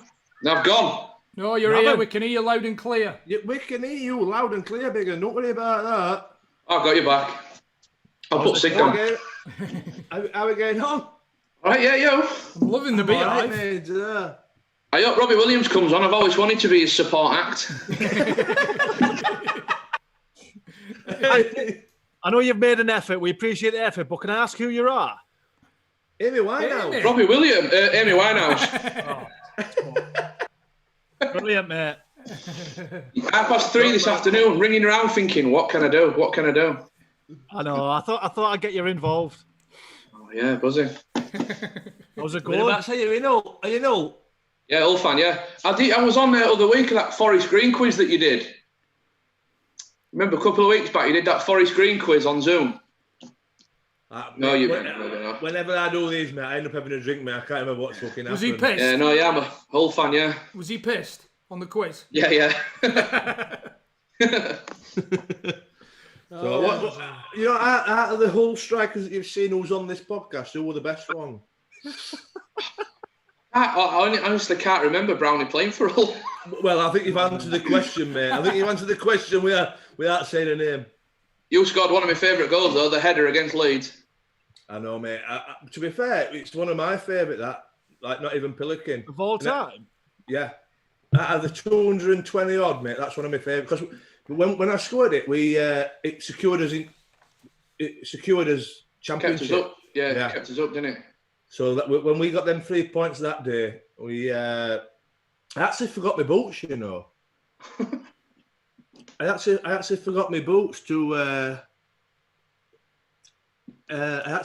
boots and I ended up wearing Kevin Ellison's boots. John, at least be in the room. Mate, I'm not being rude, right? Mid-story. But Rob, if you want to come back to an episode of John and Friends next week, then you're more than welcome. Would you take Phil Brown back? Without a doubt, yeah. Would you? Yeah. He got us promoted, didn't he? So... Players might not be happy from these two here, anyhow. Right, I'm not being rude here, right? Robbie's asking, mate, Anthony, I'm really sorry, but Robbie's just asking me for Matty's number. No worries. So, you're crack on. John, you just mute yourself and we'll carry on. Don't you worry yourself. Give yourself a mute. And are you still going now? Yeah. Because I know a lot of the lads at Donny, and they speak very highly of Grant McCann and Cliffy Byrne. Cliffy Byrne's a top man anyway. So I think if they stick with them, they'll come good next year. Well, we need to stay up first. It's going to be hard to. I don't know. This sounds bad, but this come at the right time because we were dropping. Thing is, what chance have you got if you lose your two best players? Well, there was only them scoring, so yeah, I don't know. It's bad times. We've seen the good, we've seen the bad. It'll come back, won't it? To be fair though, mate, I done the old Christmas dinner, veteran Christmas dinner, and they were like, they hated the new owners. Is it that bad? Yeah. It's poison. All the fans are at each other. Some are for them, some aren't. It's just it's not good. Just from an outside perspective. Yeah, he started off when he came in. He wanted to change the name, didn't he? And then he scrapped the concessions. There were no kids pricing and just things like that. And it was. And then he moved some of the fans from where we've sat for years to another place and moved the away. It was just little petty things. I think he was trying to wind us up. Yeah, and it worked. Do you go home and away, Han? Yeah. Well, since I've had my little boy, he's 2 now. But yeah, before the 2, I went. Oh, yeah. Do you pull out the Tigers? Before they had his little boy. Oh yeah, without a doubt, yeah. That's my favourite. When you're winning, it's not better. Yeah. Before they had his little boy, he just went to home games. But as soon as he had a little boy, he needed to get away and start every week, away game. Yeah. It was. But no, that song's a belter. Yeah, it gets the. I love the way that you get everybody else jumping on it. Oh, it's pathetic. It's pathetic. What a joke. But. That's the fuel to the fire. Last year I was 37-year-old. We're winning 2-0 at Leeds and we're all acting like tigers. I love it. But you don't realise till next morning, do you? I'll have to get Joe Exotic down for a game. I mean, like, on a serious note, from where you were when Peter Taylor took charge to end up getting the Premier League, even though it was that fucking arsehole Phil Brown, right? It must have been like, as for a fan, like an outrageous journey because it was sort of 5-6 years. Without a doubt, yeah. For when I started going, it was mid-90s. We was bottom of the bottom division. So I've seen us go up, and it just don't get any better. Ian Ashby was with you all the way, wasn't he? Yeah, Ashby. He's my favourite player, Ashby. Is he? Yeah, it was class. He used to boil my piss, Ash. He used to boil my piss. Did you like anyone at all? Oh no, mate. Ash is a fucking great lad. But on the pitch, he used to wind me up because he was captain and he had to shout and roar. But he used to shout and shout and shout. And I just had to turn around and say, Ash, it's not making no difference, mate. Just fucking shut your mouth, mate. You can shout at me all you want. It's not helping anyone. I'm not going to change from you shouting at me. So just what he was good at? He was the master. He was the master of deflection. Oh, Ash. Yeah. So someone could have been, he might not have reached a pass or he might have given the ball away and he'd always pass the buck. And just blame somebody else. Are you fancying yourself then with a quiz, mate? 60 seconds on the clock. 60 seconds on the clock. It's me, I think. He's not. You think we'd have planned this before? He's not a clue what he's doing. I'll just scroll down my Hull City. Yes, Hull City. Right. Can you I'll count you in. By the way, there's a good chance, mate, that you're Robbie Williams fluffer, by the way. Just getting things ready. It's not a bad role, is it? Well, no, I can think of worse things. It's not a bad role. Here we go. I've been at it all before, mate. There's a lot worse things than fucking than Robbie Williams fluffer. Right. Count me in, Chrissy. We're going in 3, 2, 1. Off we go. Who is the current assistant manager?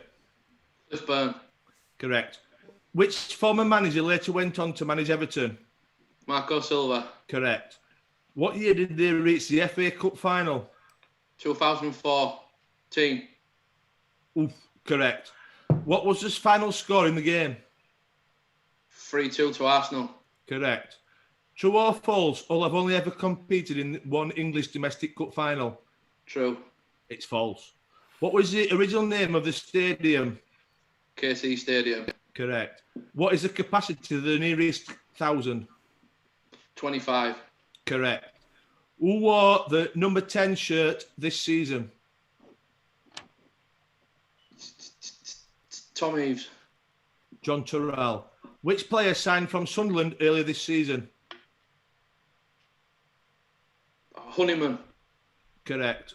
True or false? A film about Hull Time. City. Go on, we'll start it so you finish. True or false? A film about Hull City once won an Oscar. False. It's true. It's true. It's Come true. on, Anne. It's true. true. It's true. You got 7. I tell you what. I tell you what. You know, like if Dean Windus had a thing, you'd think the fucking film was about him. Good I effort, listened to the Robbie Blake one today when he said Windus were cheating at cards. That made me laugh. You tried to get it taken off the episode as well, just to avoid controversy, but it was too late. Hey, mate, you've done Parky anyway. Gone in with a solid 7 just behind Billy Sharp. I would do parking looking like that. Hey, not for me, mate. Not for me. I like to do it for the viewers. Oh, belting Mate, top man, pal. Cheers. Thanks for letting us on, boys. Thank you. No, No, thank you best, for mate. coming on, mate. See you later. Bye. Take it easy. See you in a bit, pal. So how's the messaging Right. going? Are we good? By the way, what a Right. top fella. Top fella. fucking great, lad. Great for making Great, an lad. effort as all. I weren't being rude. You were being rude. You had bigger fish to fry. Is that what you were going to say?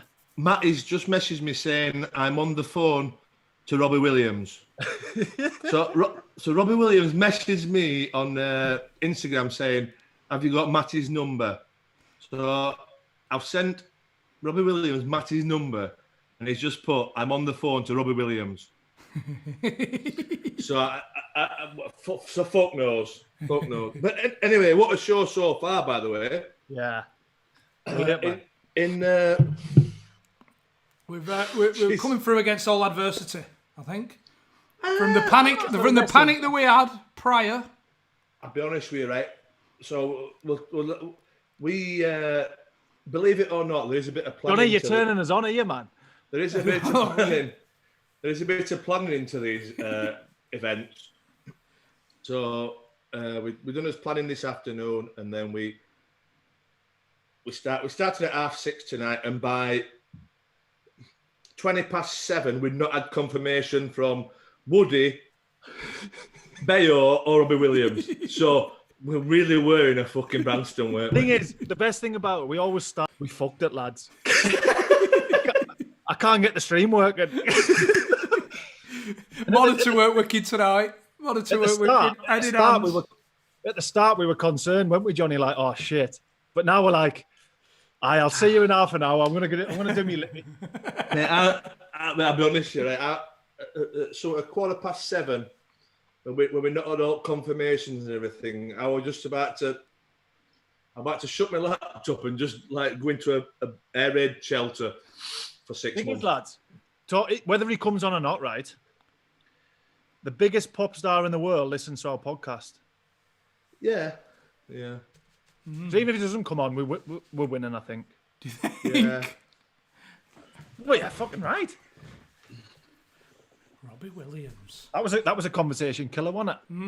Yeah, mate, you're the best I know it.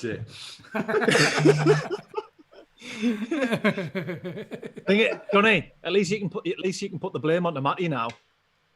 Yeah, I'm devoid of responsibility now.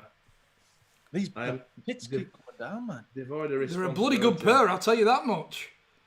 I didn't think he was so busty in the video. He's definitely. Oh not no, this there's a good set. I wish you'd have let me know you were coming as Freddie Mercury. You could have fucking borrowed me tea. I know. I've got to get my tash on for Robbie, Anna. Right, Robbie's just restarting his computer and gone upstairs for better internet. Oh. Must be shitty. No, that BT. They need to sort that fucking live stream out in LA. They need to sort their what's it called? What's it called when it goes through to fibre? LA needs to sort its fibre out. I remember when I went watching, when I said I went to Paris with the ex-girlfriend, took her on the old coach trip, One of these cheap and cheerful, one of these packages out at paper. And I just thought it's still the cringe. It still sticks with me to this day because I was only 17, and I remember getting up coaching. It were full of middle-aged couples, a few older. At 17, anything over 25 is middle-aged, isn't it? And I remember getting on and shouting up the coach to my girlfriend at the time, "Have you got the Durex?" But I meant Duracell because I just got some batteries for my compact CD player. For your new vibrator? You've got some new batteries for your new vibrator? And as soon as I said it, I knew. And I remember all these middle-aged women. There were a few kids there as well, just the look. But then you've got a split decision then of how you're going to play it. Do you say, sorry, I meant Duracell, or do you make the eye contact with the lads and just like, yeah, you know, weekend in Paris, lads. Do we need to reapply the lippy for Robbie coming in, or? No, I like you like that one, Chris. Yeah. I'm thinking about getting a nipple. I'll Cheers be honest with you, Robbie. Cheers for that. Yeah, you can get involved. Right. Apparently, he's just. I'm just trying to fill airspace, lads. You know, and if you don't want to join me, then fuck you. Right, I'll be honest with you, right? I'll be honest, for the last 10 minutes, I've been more concentrated on my phone because Matt is in contact with Robbie. So, Swanee 15 minutes ago, We've just had another donation of £20. Thank you very much. Keep them coming in. Like you said, so, now it's going towards climbing up Mount Kilimanjaro. Sharp Brownie, I think he's here.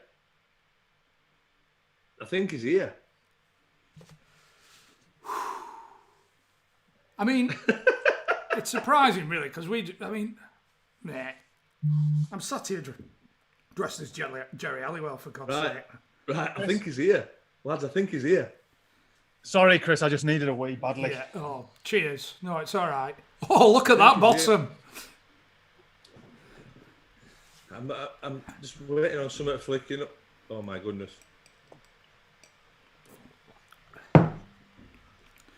Considering, when lockdown started and we were just saying, right, what should we do? Should we just go on Zoom and just dick about?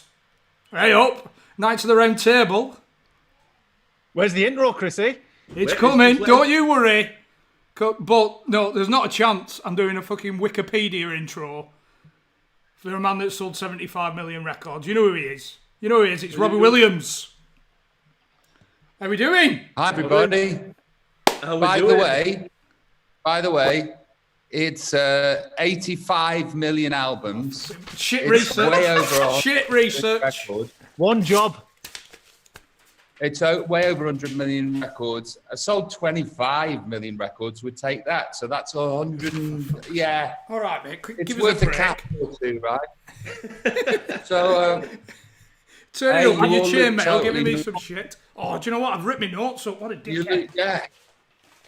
You all look. Like, this is. I saw you last night in my dreams. You all look totally normal. How you doing? Yeah, we're all good, mate. How are you?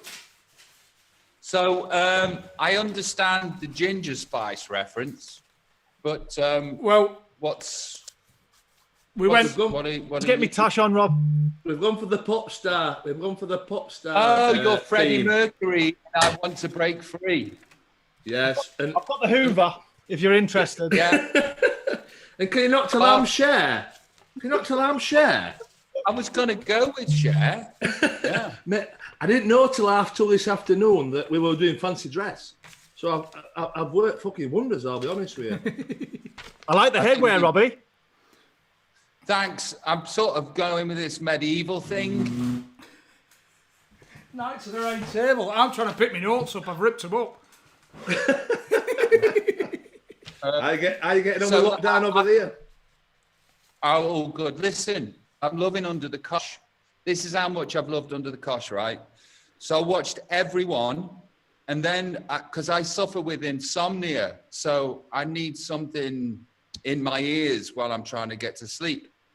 And, is that why you like? Is that why you like it so much? It gets you off like that. Yeah. You're the Ambien of podcasts. So I've listened to every single one twice now. Twice? Are you mad? Yeah. It's unbelievable. Lad. Yeah. I've got chainmail on. So yeah. I've listened to them twice, and the only thing that can like put me to sleep is ex-footballers talking about their careers.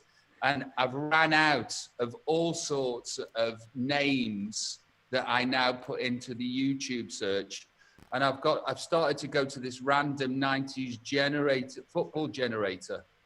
Hold on. So let me just shout some random footballers at you from the 90s, because I put the names in just to see if they've done interviews.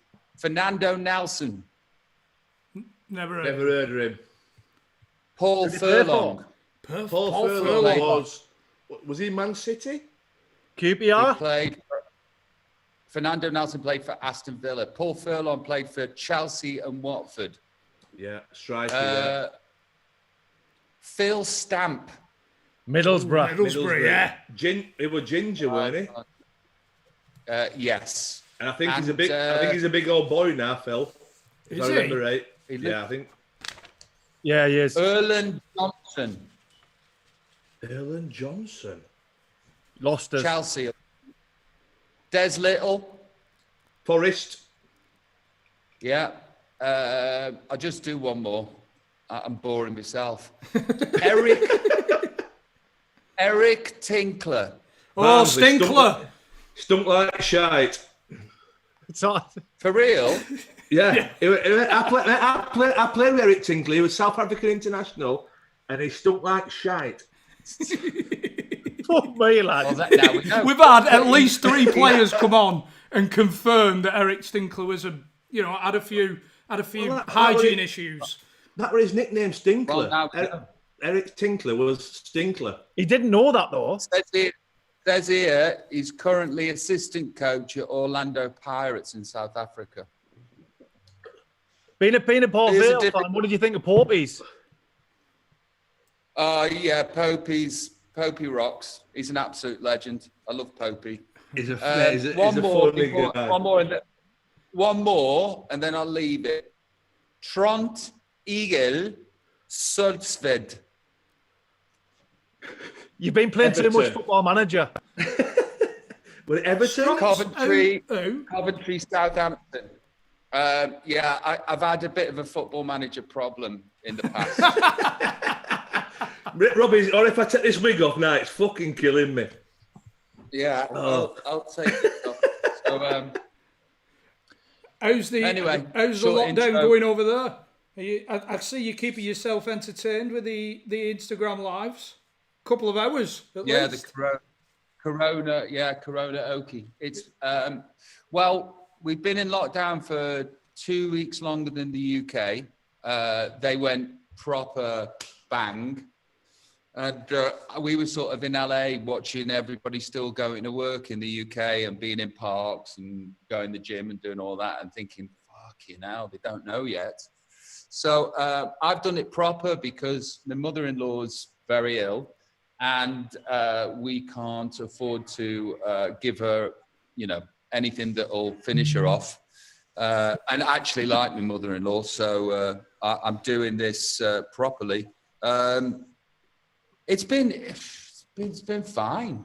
There's been a few days where I've thought, I'm going a bit mental, and then I've gone, hang on, enjoy that. You normally do, so I enjoyed that, and now I'm just in the swing of things. Los Angeles said that they were going to be shut down until September. Really? Is that not happening? Is it same as? I mean, for me, it just feels like the norm now. See you in the morning, Robbie. Yeah, bye. It just feels like the norm getting up now. It does. It does feel normal. I've got a routine that I do every day. I need to have a bit of purpose in my life because left to my own devices, shit falls apart. So I get up and I do Corona Oki on my Instagram live. And then, you know, I've got 4 kids. So I do dad stuff. We have a bit of food, watch a bit of tally. And then my wife goes to sleep and I play golf online until 6 o'clock in the morning. I haven't seen all of your Instagram lives, but if you could sing one karaoke song, the best of all time in your opinion, what would you get up and sing? If I could sing one karaoke song, the best, it's got to be Sweet Caroline, I think. Yeah, Yes, that's the only one that I can sing, and I do sing it fucking horrendously. But it's the only one I can sing. I do. I get my dad. My dad's a comedian and a singer, and he comes on tour with me, and he does a song every night, and a song or two, and he'll come on and sing Sweet Caroline with me, and it's kind of like funny being in Australia or Bosnia or wherever doing these gigs, and then going so good, so good, so good, like that, and the whole crowd just going. What the fuck is going on? Apparently, we're the only ones that go so good, so good, so good. And I'm so glad we are. By the way, I'm so glad we are. Fuck Robbie, the we Bosnians. did some a couple of weeks ago. I think it was on one of our quiz nights. A song in the style of a club singer. You know Vic Reeves' club singer. Would you mind giving us a rendition of anything from and see if Shooting we can get it? Stars? Yeah, Shooting Stars. Oh, anything. See if we can get it. Okay. Me patu patu himpe heard him a metu hip potato potato potato but goo I the kid potato potato party at the dona but do I do the party. It's time to move your body. That's it. That's it. That's right. Oh yes. What is it? There we What is go. it? What's it called? You can't Time just to move you your can't body. Just, yeah, you sang can't it? Rock just DJ. say It's time Rock to move- DJ, man. Come on. Who sang it? Who sang it? Who sang it? I know who sang it. You fucking idiot. Now let's hear it sung properly. You ready? Yes. You ready? Me patu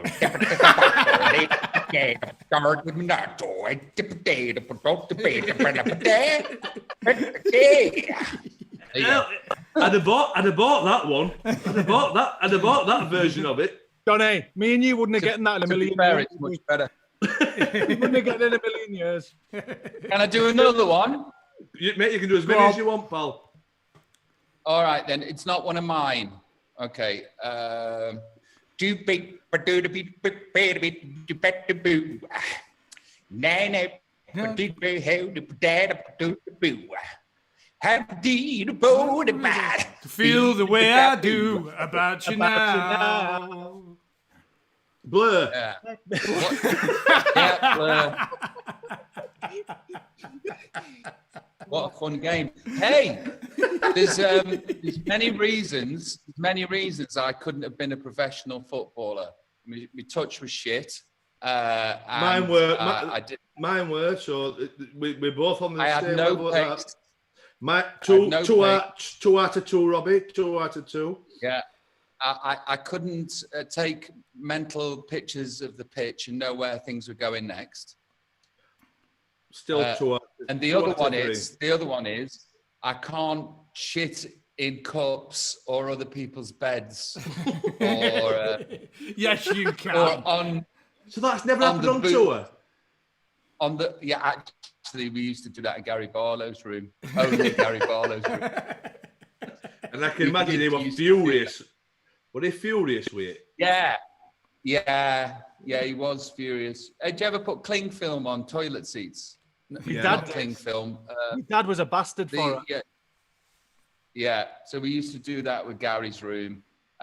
We never. I mean, I pissed on his bathroom floor once. We never did a shit, but we used to wipe our asses with toilet roll, and then stick it under his pillow. So we never actually went the extra mile of shit never a full in his log. bed. but never fall. You've almost if shit we, in bed, ain't you? Yeah, but if we reform, that's something on the to-do list. Robbie, who's the partner in crime? Then, if we're talking Take That prank. In Take That? Yeah. Howard Donald's big prankster, but sort of like the partner in crime for going out would have been me and Mark Owen back in the day. I got this scar here because of Howard Donald. Very drunk in Switzerland, in the reception of a hotel. There was a fountain in the hotel, and very drunk, and he pushed me in, and there was rocks at the bottom. It's not a very good story. I'm not going to tell it on Graham Norton, but I banged him in the head. Shit ones for us. Yeah. These are all the shit ones. I banged my head, split it open, got loads of what's it called, stitches, and then wrapped my head up and went out raving. I thought I was really hard. So this is because of how. You were like the pop star Teddy Butcher, weren't you? Yes, exactly. You were the pop star Teddy Butcher. A bit Can of you imagine? Coming down, but fuck it, I'm still going. Yeah. Can you imagine owning that England top that Terry Butcher bled on? What a fucking fantastic piece of memorabilia. I hope he has an auction. In fact, if that exists, I will buy it off anybody. Robbie, I asked this question as well on Saturday. If you had one song to be played every time you finished having sex, what would you choose? Your personal choice. Do you know that song that goes, "One is the loneliest number that there's ever been"? That one. Or no, or in my case, it would be because of the early jizz arrival. It would have been, "Oops, I did it again." See, Robbie, I went with, "I've got to get out of this place if it's the last thing I ever do." Last thing I ever do. Yeah, mine would be, "Oops, I did it again." Or, yeah. And then it would be sort of like, if it had been the late 90s when I'd done very well, it would have been, "Oops, I did it again," segueing into, "I live in a house, a very big house in the country." Does it impress them? Okay.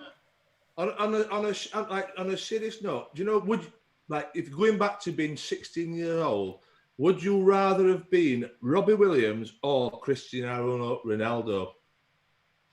Well, would you either been the biggest, like a superstar pop star or a superstar footballer?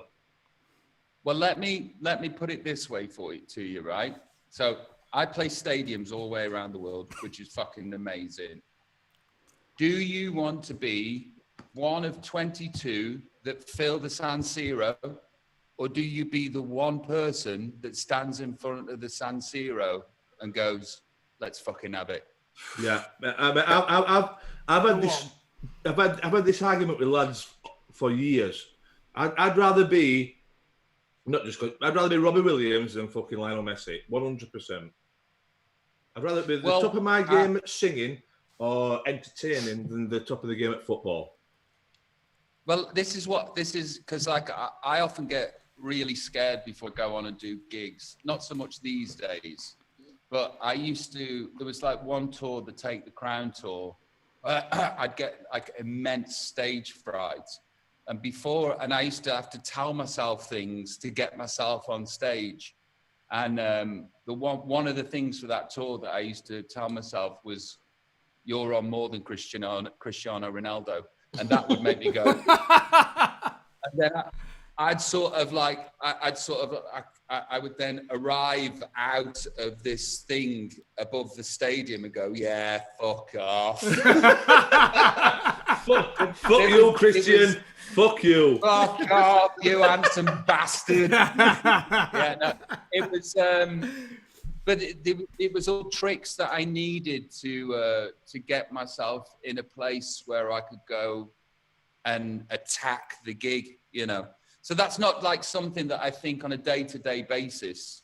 It's just what I needed to do that particular tour. So, yeah, absolutely, positively would rather be me. And the other thing about it is I'm 46. I'm still in them stadiums. So I can carry on playing. You know. Yeah, as opposed to footballs, they've got to. There's going to be a shelf life. Time limit on it. How did you deal with it when you were younger, Robbie? Do you know when you were 18, say 17, 18? How did you 16, deal with that man. pressure? Yeah, into that kind of limelight. Well, intake that it was a lot easier because there was 4 other lads, you know, and to take a bit of the flack. Yeah, the onus wasn't on me and solely on me. It were though, really, Robbie. It were really. Well, I really. I did insist on it being. Well, we can't paint it up. We can't rush it about. It was really all about you, Rob. Hey, listen, from your mouth to God's ears. So it was when I rejoined Take That, it was a shitload of fun. I had the best time, and also when you're on stage and you're doing stadiums and you're looking around you, I'm constantly thinking of what's the next thing I can do, say, be, behave, sing, wink, smile, move, you know, and you sort of don't get to take it all in. So when I was with Take That and I rejoined them again, I thought I can just sit at the back here and have a look at this fucking stadium full of people and take it in. Yeah. And experience what's happening. You know, so yeah, it's like you with big games. I'm sure big games pass you by within the blink of an eye and you don't know you've really had them. It's only after that I appreciate how many big games that we played in. I don't know about you, Johnny, but for me, at the time I didn't. I never saw any game as a big game as such until it was like, you know, the last game of the season when we got promoted with Stoke, right? That were a big game because it meant it paid for my wedding, it paid for the deposit for my house. You know what I mean? It were only but in the time you think, I don't know, you're playing away at Newcastle, right? And there's 45,000. You don't really think of it as a big game. It's just another game of football. But you know what? You've just compared it. The first thing that comes into your head at the time is money. You think, so that's why it was a big game for me. Yeah. So it's only afterwards. Do you know if you look back now, Johnny, and you go, "Fuck me, I got promoted to the Premier League." That's a big achievement for anybody. Anybody watching this is a massive achievement. Yeah. Do you know when you lads start speaking and I haven't spoken for a bit, I start to resume the role of person that's listening to your Undr The Cosh thing, and then I start getting sleepy. Have a cup of coffee, Rob. If you were arranging a game of Wembley doubles in your back garden, who would be the first pick? Who would you want by your side to go to battle? Wembley doubles, what, like headers and volleys? Nah, it's a different... Wembley's doubles is headers and volleys for me. Is it? It is me as well. Nah, Wembley double is when the keeper kicks it as high as he can and it's just a free-for-all. You've got you and your mate. What about one-man Wembley? Yeah? Yeah. One-man Wembley, yeah. I don't know what you call it, but I call it Wembley doubles. Well, I tell you what I'd actually need, because I've got arthritis in my back. So I'd actually need an anaesthetist to partner with me. So I can't actually now I can't put my foot through a ball without me being in like traction for the next month. So it'd be whoever's got drugs. I think I'd go with Sean Ryder. He's got a good left peg on him, hasn't he? Yeah. He's got a nose goal. Talking about who else is on today? We've had Woody from Bastille. We've had Big Bayo Akinfenwa. Yes. And we've had a couple of fans of the show on. So that's cool. Are you making them pay to be on? Oh, a heavy price. Yeah, heavy price. All we need is a. Can you make it? Yes. Yeah, you're in. That's fine. There's no need to pay to get on. Who's your favourite footballer of all time, Robbie? Who's my favourite footballer of all? I suppose it's Gaza. I was playing you. Can you relate to him? Popey. Can you relate to Gaza, Robbie, in terms of personality and being a bit? Yeah, I can. Yeah, I can relate to Gaza totally. I mean, bless him. I can't relate to how he can't get it together to have string enough days together to be well. That just absolutely breaks my heart. I love him. He's incredible company. Story after story after story. Just absolutely, and they always like it involved putting fireworks in frogs' mouths and things like that. But yeah, I just love him to bits. Popey, he's a ledge, absolute local ledge. I hope he's watching this. He makes me incredibly proud. You know, I'm also glad that I got to go back to Port Vale just recently to be able to see him play. And he sat with me for a match because he gets rested now because of the oldness. So he sat with me for a match and we had a good natter, and it was good. It's because of Twitter he gets rested. He keeps getting fucking Twitter banned. He keeps getting suspended, doesn't he? He keeps getting suspended from football for his Twitter rants. Well, here's the thing. This is why Undr The Cosh is so great, because people go, footballers are so boring after matches. They just do interviews and they stick to a script and blah, blah, blah. Yes, they do, because there's so much riding on every syllable that they fucking say. So it's like refreshing and great that you've created a forum where all of these people can come and talk about I don't think a lot of the time when footballers are on your thing, they know people are listening. Yeah. There's like so much that they say, you know, it's so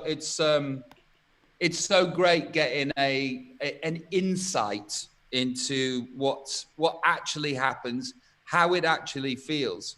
You know, unless you are Cristiano Ronaldo or Lionel Messi, it doesn't seem like that much fun.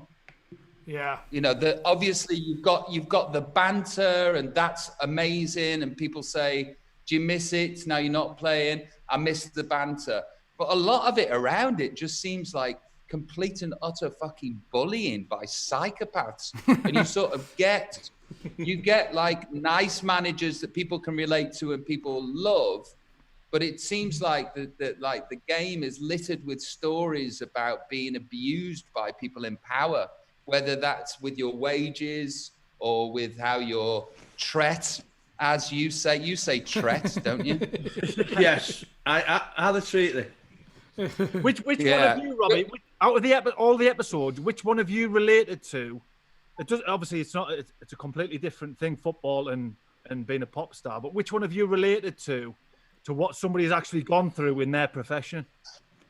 What's his name? The guy that's incredibly talented that played for Crewe and Port Vale, shits on cars. Robert. Gaz Roberts. Yeah, because you know you're gifted this opportunity at such an early age. You know, in my career, it was you were expected to do cocaine in the 90s. You were expected to be drunk. You were applauded, you know, and so I did. And I could get away with a lot of stuff because, you know, the stage is very small and I don't have to run the channels on the stage. but the thing is, if you're feeling a bit shitty, you just get off your tits again, can't you? And you're back up there and you can perform anyway. Exactly. So what's that guy named Roberts? Gary Roberts. Yeah. Yeah, Gary Roberts. I was like, yeah, that's me. That is. Yeah. And he were incredible. I spoke to so many people after we've done the podcast, and he was like absolutely incredible. He could have been fucking anything. Like in the football world, he could have been anything. He was that good. But I think a lot of people resonated as well. Everybody I've spoke to has said that he could have been one of the best of all time. From a young age, he could have been one of the best of all time. Is he still playing? Yeah, he's at Chester. He's at Chester. I think he might be captain at Chester. I'm drinking great Ginny. I need to go and get a tonic. Being rude, Robbie, sorry. Hey, lads, check this out. I haven't had a drink for 20 years. 20 years? 20 years. So what's your vice then, Robbie, now? Instagram. Singing on Instagram. I always find something. I find something. It's sort of like espressos, which are nature's cooking. I just channel it into different things now. I've done loads and loads of drawings just recently. I sort of get obsessed about things. I've been playing online golf, I write songs, and I've been making art. So whatever it was that needed to be self-destructive, I've now channeled it into something where I create things. But I suppose your destiny is in your own control now, isn't it? Do you know what I mean? Check this out. This year, I've given up chocolate, cake, and crisps. What's left? Blanket. Non-stop. Down to 10 days. It looks like a fucking Alsatian knob when it comes out now. What do you go to now then? What do you go to get your fix? We were just saying. Well, let's just put it this way. It's my wife's 40th birthday this year, and I was very happy because she's now fits into my favourite porn category.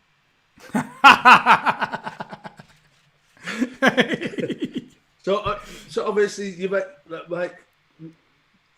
Have you always had an addictive personality from being young, or do you think that's just where from being 16 and when everything's the lifestyle on for you?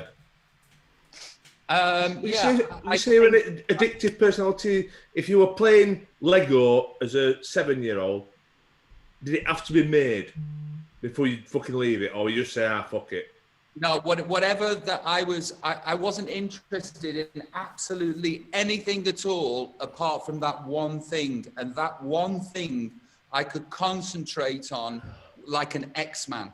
You know, it would just be like, and nothing would be happening outside me apart from this one thing, which was terrible for school because school wasn't that one thing that I was good at. I left with no GCSEs. I'm dyslexic. Numerically, I can't add or subtract. I can't spell. So whatever I was interested in 1,000%. And when you haven't got your mum there who sort of like dictates what you can and can't do, once that was taken away, when I joined Take That, it was like, right, go and fucking do everything. So I did. Yeah. There's nobody telling me I can't. Fuck it. I remember there was a moment when, go on. I remember there was a moment when I was like, I opened the fridge door and there was this whole Mr. Kipling's cake. And in my head, this light went off and it just went, you can eat all of that now. So I ate all of that. I mean, do you know and that was sort of like, a meta. Sorry, man. It's all right. If you didn't make it, at 16, everything opened up for you. If you didn't go down that route, what would you have done, do you think, in your opinion? Well, I'd like to think that I would have chased up all opportunities that I could have had. And if I got incredibly lucky, I auditioned for Take That and I got in.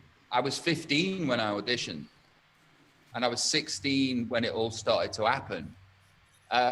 But you know, I'd like to think that I would have just hounded down every opportunity to be a TV presenter or an actor or a singer or in the West End or locally.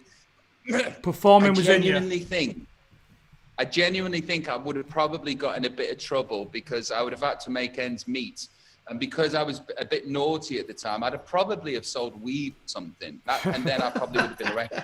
But you were a stubborn fucker. Like, I'm gonna make something of myself. There was no left or right. Absolutely no left, no right. This is where I'm going. Yeah. I was completely, utterly blinkered. Look, I come from Tunstall in Stoke-on-Trent. My lineage, if I did Who Do You Think You Are, it'd be like, sorry, Rob, it's a bit boring. We can't keep going back to canals and showing how they were built. But I just knew in my soul that I was going to be where I am now. Yeah. Thing is, we've all done it at school, haven't we? When the teacher says to you, what are you going to do when you're older? Say we're 14, 15, before you hit the big time, Robbie. The teacher says, what are you going to do when you're older? And you go, I'm going to be a pop star. I bet they were like, bollocks. No, they did, yeah. He said, I wrote a poem about it, actually. It was like a defining moment in my life. I won't recite it now. People that recite poems are dickheads. But it was like, you know, what do you want to do? Mechanic, what do you want to do? Blah, blah, blah. Got to me, what do you want to do? I want to be an actor, sir. An actor? Yeah, that's not going to happen for you. You should join the army. And that, you know, it's like, it's those moments in my life where I've stored the energy of those comments and used them to my advantage. And I still do that to this day. Anybody says I can't, I won't, or how shit I am, I have to go out, prove myself and themselves wrong. So I've sort of like, I've used the energy of bitterness and resentment and delusion, and now I live in Beverly Hills. Would you say that you're impulsive, Robbie? Would you say you're impulsive just because I think I'm going to wank you off a bit here now? Prepare yourself. Please. I wish you were in my fucking front room. But when I were a young lad, I was in, you know, it was all about being into the bands, being into what was cool. You know, I'll be honest, like, Robbie, at the time after the initial Take That stuff, no, I'm not into Robbie Williams. That's not cool. Do you know what I mean? And it almost seems like, as an artist, you've impulsively lived out how a lot of people like would resonate with enjoying music in terms of being part of something polished and pop, and then, you know what? I've had enough of that. I want to be part. I want to be something authentic, something cool, so you know, something real, and then almost coming of age, if you will. And then, do you know what? I like a bit of swing. My dad used to like a bit of swing. I'll get into that, and then full circle again of really and that reflection, what the lads were talking about then about the games and stuff. Of it was Take That made me, and I'm going to embrace that, and I'm going to be, and I enjoy. I've sort of like, this is what happened. You're in a boy band. That's the longest question you've ever spoke, by the way. Everybody that's your peer, that is one of your peers, hates boy bands. I was in a boy band, and I also shared the same musical taste as everybody my age. So there was a great embarrassment about being in Take That, during Take That. As much as it was fun and it was a phenomena and it was heady and it was incredible, underlying, running alongside that is feeling like a cunt because you'd go in, you know. So you sort of like go, yeah, I want to be Liam Gallagher. I want to go out and be that. So I did. I left. Wanted to be Radiohead, wanted to be Blur, wanted to be Pulp, wanted to be all of those things. And that's all kind of very important when you're that age. What's happened to me, I would say, in the last 10 to 12 years is I've done a full circle and gone, actually, what did I love when I was growing up? Well, I loved Morecambe and Wise, 3-2-1. I loved Cannon and Ball, Little and Large, all of these mainstream things that made me feel very, very happy. And now I've gone towards the naff and away from pretending to have to be cool. I don't need or want to be cool. I just need to go towards what is actually authentically me, you know, and what is authentic to me is I am I'm very sweary, but I'm 8 o'clock Saturday night ITV.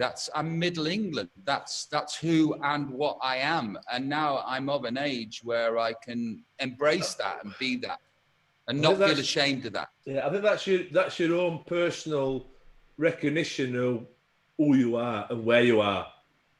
You can like, you don't have to play up to this persona or that persona. You can just be you. You know that everybody's going to be, oh, fuck me, it's Robbie Williams. At what point did you feel that you were in full control of that I'm in control of what I'm creating? Last Wednesday.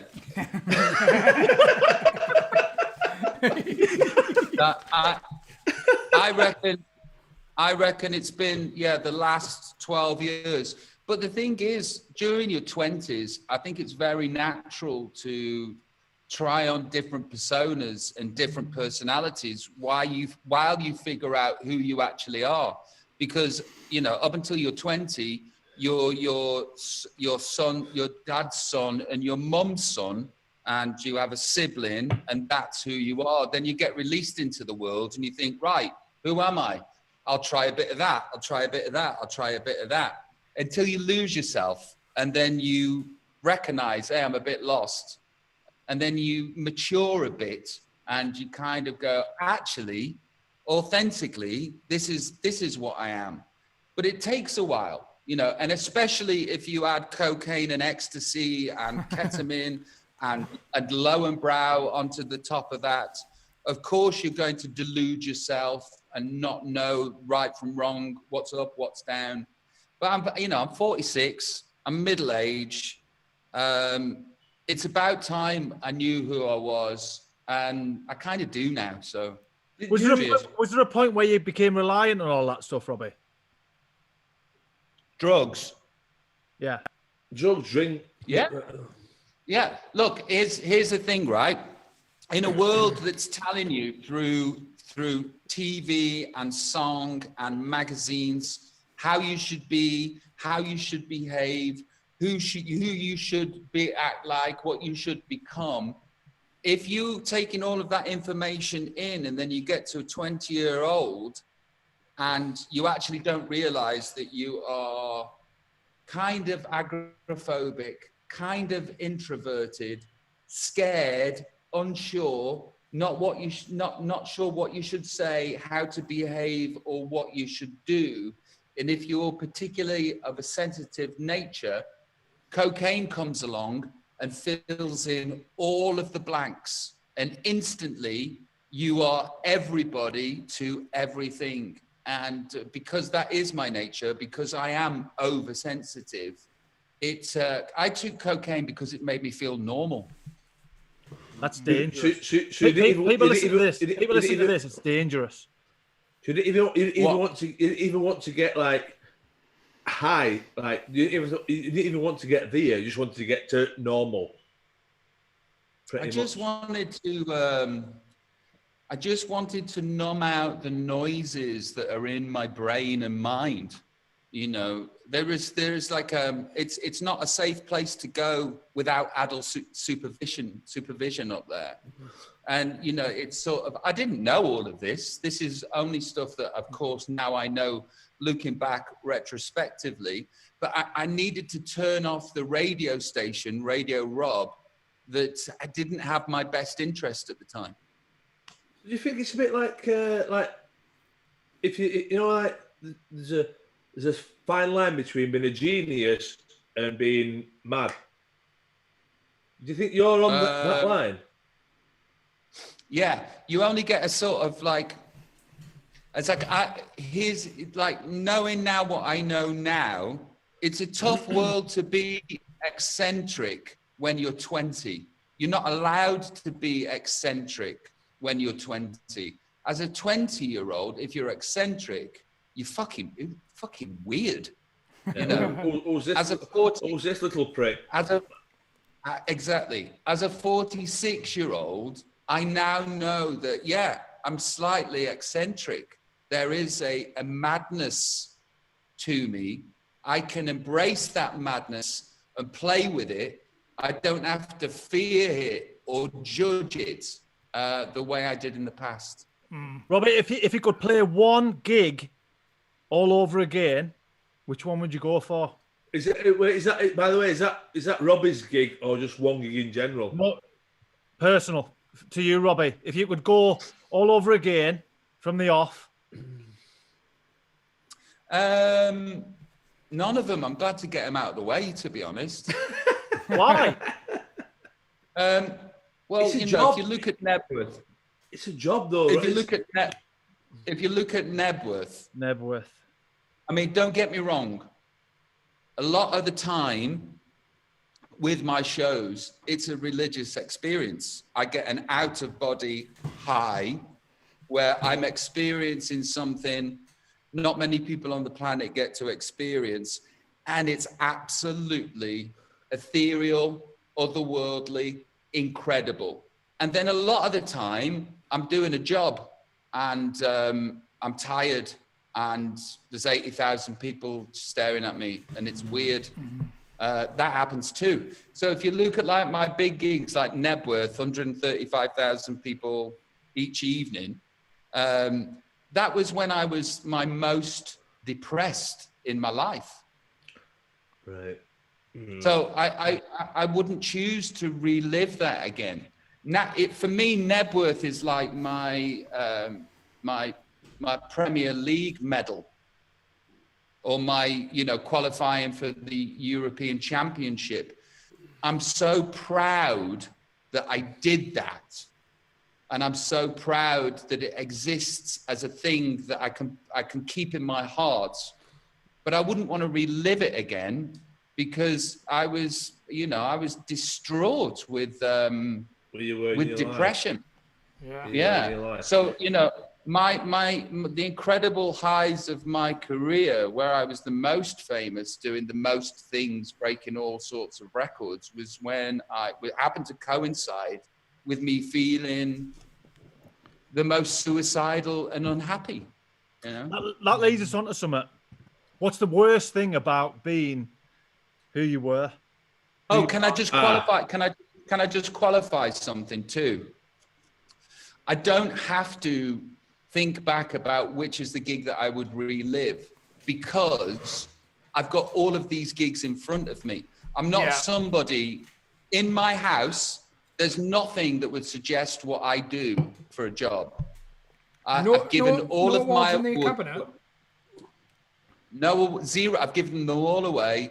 I've given all of my platinum discs away. There is nothing that exists that would tell you what I am or what I do for a living. And the reason that is because things become a mausoleum to the past, and my best is yet to come. It's like, I don't want to look at 1999 and go, I'm not 1999 anymore. Always room for improvement. I want to be 19.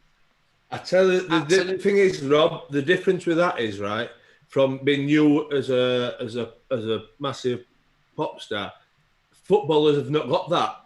We've not at 30, 35. We've not got that to look forward to, because we've shot us bolt, haven't we? We've spunked us load, haven't we? Yeah, I just, when you ask me what gig would you like to redo, I don't want people to think that I'm ungrateful for the gigs that I've done. I, as a person, I'm always going that way. I'm always going, right, what's next? Where's the action? Give it to me. What can I do with my creativity now? Yeah. Sorry, Brownie. Is that more of that? It must get to a personal thing then. Like, obviously, monetary wise or whatever, that's all took care of.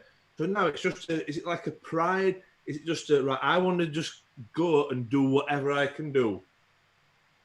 We aren't thinking about anything else. Because you must have toyed with the fact of, right, do you know what? I'm going to sit on a beach now and do nothing. But I suppose there's only so long you can do that, and then it builds up inside. You know what? I've got to keep achieving. Here's the thing. So I was the most depressed, and I made a bunch of money.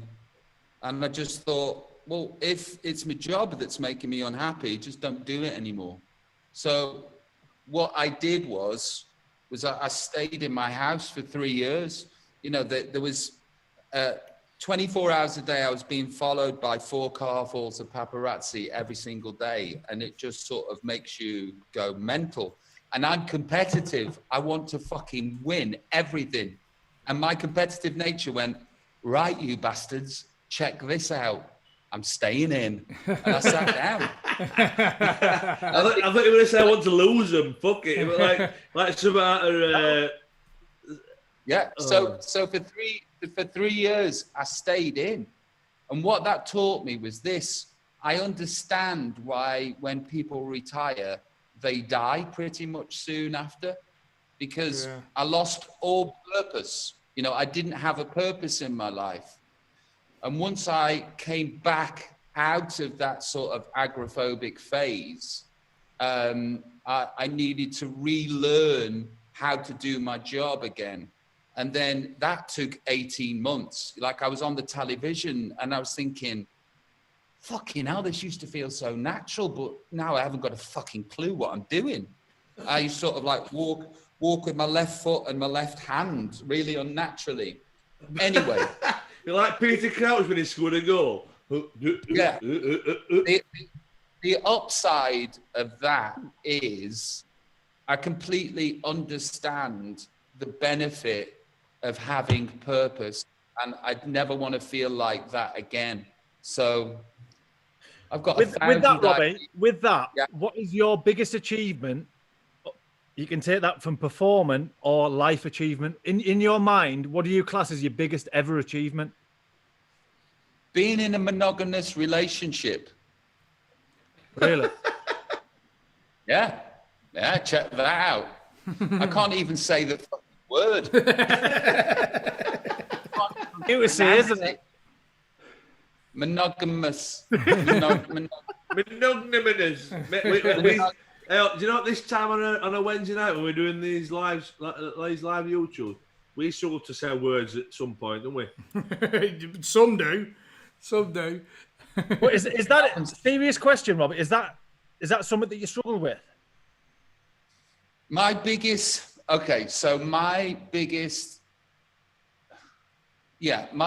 achievement is my relationship with my wife. And my biggest achievement is the 4 children and their happiness and what they're becoming as people and their characters. Because like I went through the 90s sort of like, you know, pillaging and sort of, you know. And that's what you said, Robbie, when you said posh spice, you went, oh, that's relative. Ginger spice, sorry. Hey, listen, I'm saying now. So, and then I thought, well, you know, society at this moment expected me to behave like this, but actually deep inside, I want to be in a loving relationship and I want to be kind to that person and respect her and honor her. And inside I was going, well, how do I keep my knob in my pants? I fucking don't know how to do that. You know, but I had a suspicion that there was somebody in there that could become the person that I wanted to be. And 14 years later, I'm in a loving, committed, monogamous relationship with a beautiful person and 4 kids. I feel like crying, lads. So basically, right? But it's a journey to get there, isn't it? You've won. You have won. Yeah, but you know, it's that insatiable, competitive nature that I've got. Plenty more to play for. There's so many more games left. The legs are all right. There's so much more to achieve. You know, I just need to keep going forward. Robert, we haven't spoke about Soccer Aid. Yes. Is that? I mean, I remember watching it on the telly, and you and your good friend Jonathan Wilkes. As an outsider looking in, you just looked like you were living the dream of playing with other footballers and in a big stage, fans watching you. Mixing the worlds. Look, we've the most important thing is we've raised over 38 million for UNICEF. which is great. I almost feel bad that it's that enjoyable. You know, you kind of feel like, well, shouldn't I be climbing Mount Everest for like 50p a mile or something? To be fair, Robbie, mate, we're climbing Mount Kilimanjaro next year if you want to get on board. I might do it. 13th of July next year, mate, we're climbing Mount Kilimanjaro. Look, in whose life does this happen, right? You're at Old Trafford, you're in front of 75,000 people. Ben Shepherd is to the right of you, and you say to Ben, Maradona Ben, right, Maradona Ben, Maradona. That people have dreams that are like that, and like actual Maradona is fucking running at you. I think we as like bang average footballers would have that same. We'd have that same. Fuck me, that's Maradona running past me. Yeah. It'd be exactly the same. And you sort of like turn around to get some food, and you're like, "All right, Zidane." You know, it's like it's. From that submarine. See, you know, for me though, right, Robbie, right? I don't know if this is just a footballer thing or what, but I was more excited to have you on here than if I had Zidane on here. Well, you know, I understand that because, like, if I bump into Popey, I'm more excited to bumping into Popey than I am Lady Gaga. Keep it. You know? Keep it on the football topic. What happened with the old finger at the World Cup? Oh, I'll tell you exactly what happened. So I'm going out to Russia. I'm dead excited. FIFA have asked me to open the ceremony. It's an honor to do it. I get on the plane, fly over there, and then what happens is an MP back in England brings my name up in the Houses of Parliament, where he talks about me taking blood money from Putin. So, by the way, I didn't get paid for going to do that. You know, it was just, fuck me, Luke, I've been asked to do the World Cup. Yeah. So that then generated 11,000 articles around the world. 1,100 news articles, Robbie Williams, blood money, Putin. And like, I'm like, the fuck? And then it sounds like a film, doesn't it? Blood money, blood money. And then there was a concerted online effort to get me to stop playing, not because they didn't like my songs, just because they didn't believe the ethics of Russia, whatever, right? So people are bombarding all of my socials with pictures of dead babies. What? And they're going, yeah, how can you, yeah, exactly. How can you do this? How dare you, you scum, you know, da-da-da-da-da. And it's like a concerted effort by a group of people that will, of course, remain anonymous. So on the run-up to this very prestigious thing that I'm about to do, I'm getting these dark entities telling me that I'm a very bad person, you know, for doing it. Yeah, and, you know, of course, this is all going into my computer. And I'm going, this doesn't feel good. It doesn't feel good. So I took the energy of that out onto the pitch, sang a couple of songs, did rock DJ, got to the bit where pimping ain't easy. Now I was like, and I did this for free. No fucking what? And that was that. But here's the thing, you know, so there was like a shitstorm after that. But here's the thing, let me ask you this. Who opened the Brazilian World Cup? Shakira. Shakira. From her, who opened? No, no, it was Shakira did it. It was J-Lo and Pitbull. Was it? Well, I'll be honest with you, right? So, I've never heard of Pitbull. I've never heard of Pitbull. Okay, but if you asked who opened the Russian World Cup, I think people will always remember that. Listen, in short, they asked for Robbie and they got Robbie. Well, there you go. You got what you asked for. Yeah, but yeah. So is there anything that you regret, Rob? Yeah, releasing Rude Box as the first single off Rude Box.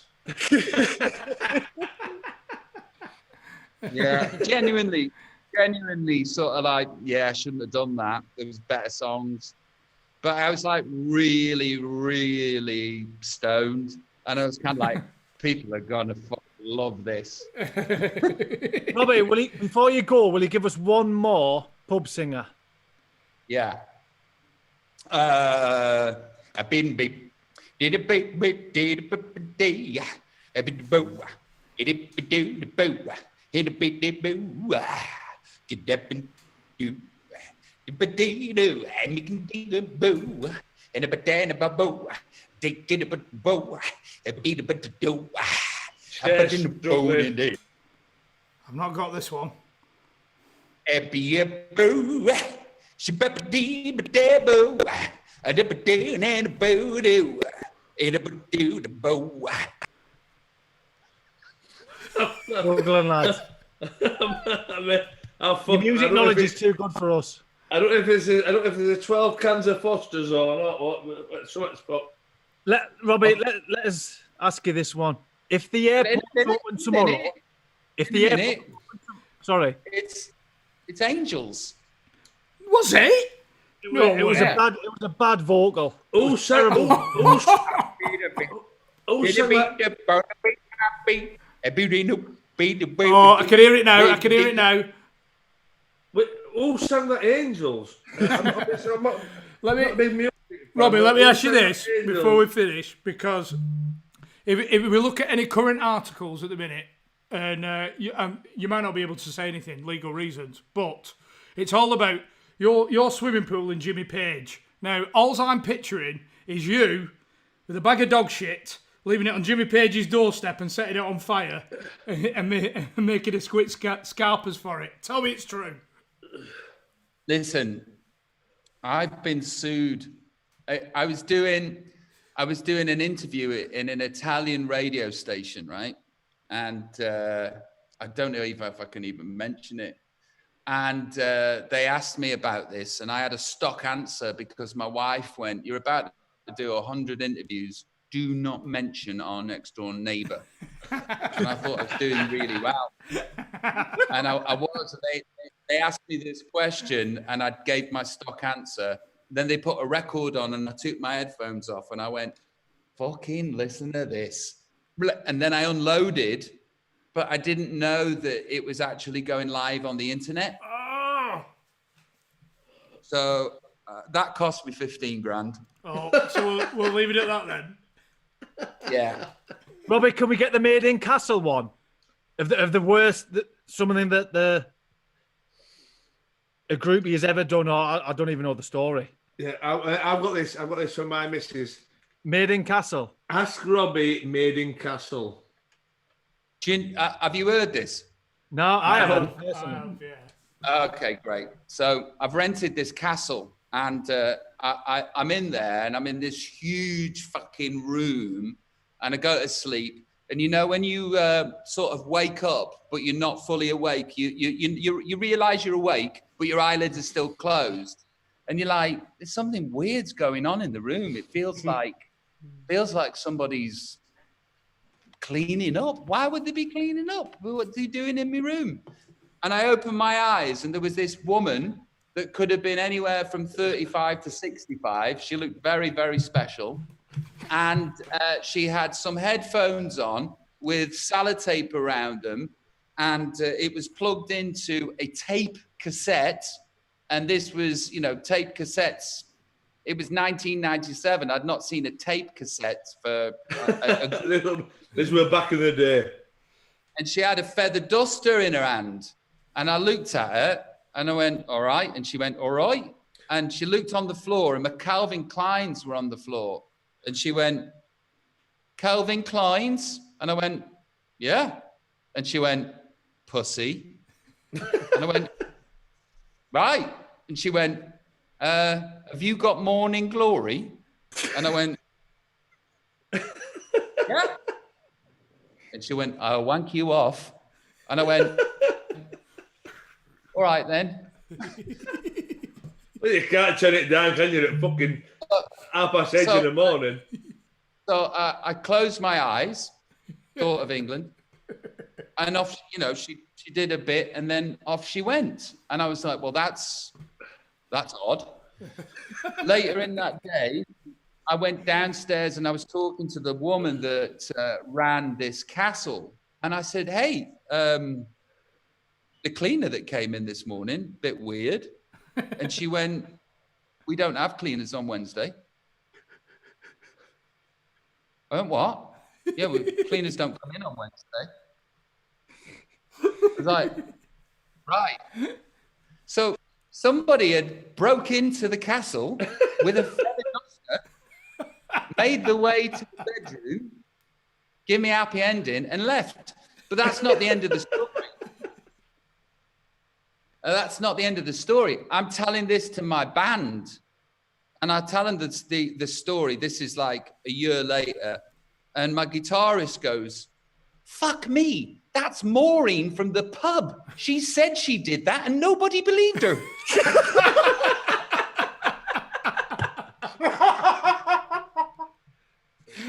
Oh, top girl, Maureen. She must have had some fucking ladders, bless her. Yeah, it's a lovely story, isn't it? Robbie, before you go, just tell us that you're happy. Right now, you're happy. Mate, listen, when you take drugs, right, you get to this unbelievable steroidic sort of mythical land where you are superhuman. And then when you don't take them, you have to deal with the mess that you've made. Your serotonin goes, you're depressed, you've been covering up these blanks that you didn't know you had. And then you spend sort of 10 years in the wilderness trying to make your brain function properly. So you always think, if I feel 10 out of 10, I have to feel like I felt on cocaine. What I've come to realize is this: the new cocaine is content. I am incredibly content. I am loving life. I love what is happening to me, what is coming to me. I love my ability to deal with it and enjoy it. I have never felt better since arriving on this planet. And at 40, 46, 47, are you, Rob?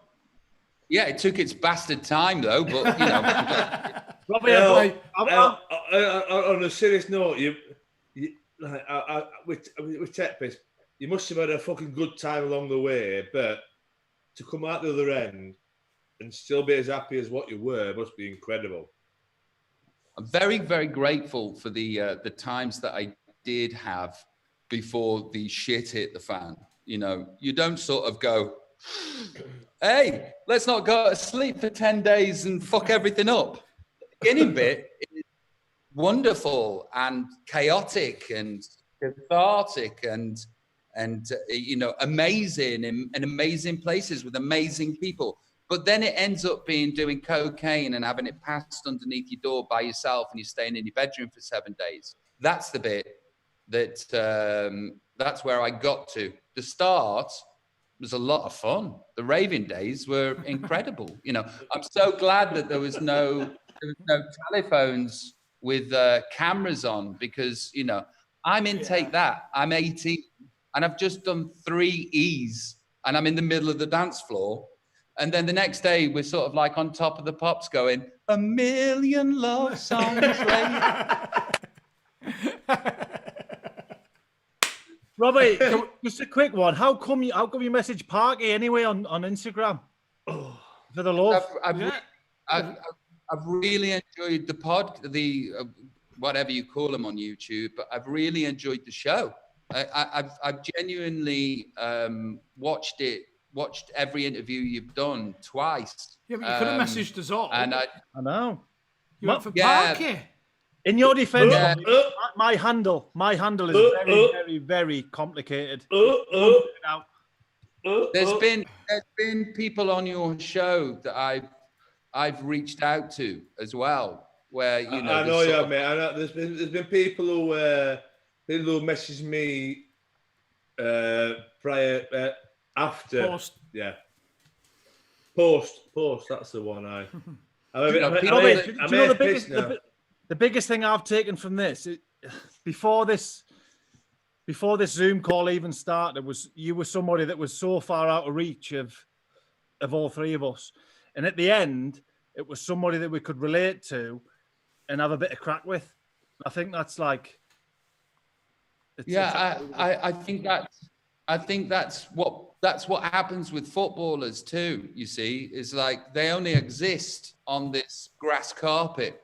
And that's why people are so abusive at them. They don't realize that they exist in the real world, being a real human being, having thoughts and feelings and families and wives and fathers. You know, it's like, that's how I relate abuse that I get. It's like when I used to go watch Port Vale, and you give dogs abuse to that particular player that wasn't playing that good, it wasn't in a purple patch, and then you go home and you forget about it. And when I receive abuse now, I think, oh, it's like how I used to be when I was in the bike. Quick piss, mate. Okay. What? It's Look at that chassis, Robbie. What are your thoughts on that chassis, for starters? It's a burly chassis for a fella that looks like Shirley Bassey. Oh, I like it. I like it. Okay, are we done? Yes. I'll tell you what, We're done, mate. Can we finish with a Sweet Caroline? Yeah. Where it began. Oh, I can't begin to know it. But then I know you're going on. Wasn't it spring? Whoa. Then spring became the summer. Who'd have believed you'd come along? Hands, touching hands, reaching out, touching me, touching you. Sweet Caroline. Good times never seem so good, so good, so good, so good. And I've been Good times never seem so good, so good, so good, so good. Robbie, I've had one request, right? And this is, I'm pushing my luck here. Up. Just tell us if I am. But one of the lads from my gym, he just said, will you get Robbie to sing us Angels? Pushing your luck. I did earlier. He was offline, he was working, he's a shelfer, isn't he? All right. There's a piss tech, There's a piss tech. But hey, to be fair, like 90% of the weddings or birthdays that I've ever been to, it always ends with Angels, doesn't it? It does. It's absolutely. Always ends. It's the most played song at funerals, apparently. Oh, well, there we go. Anyway, for your mate, just for your mate, don't join in because it's putting me off.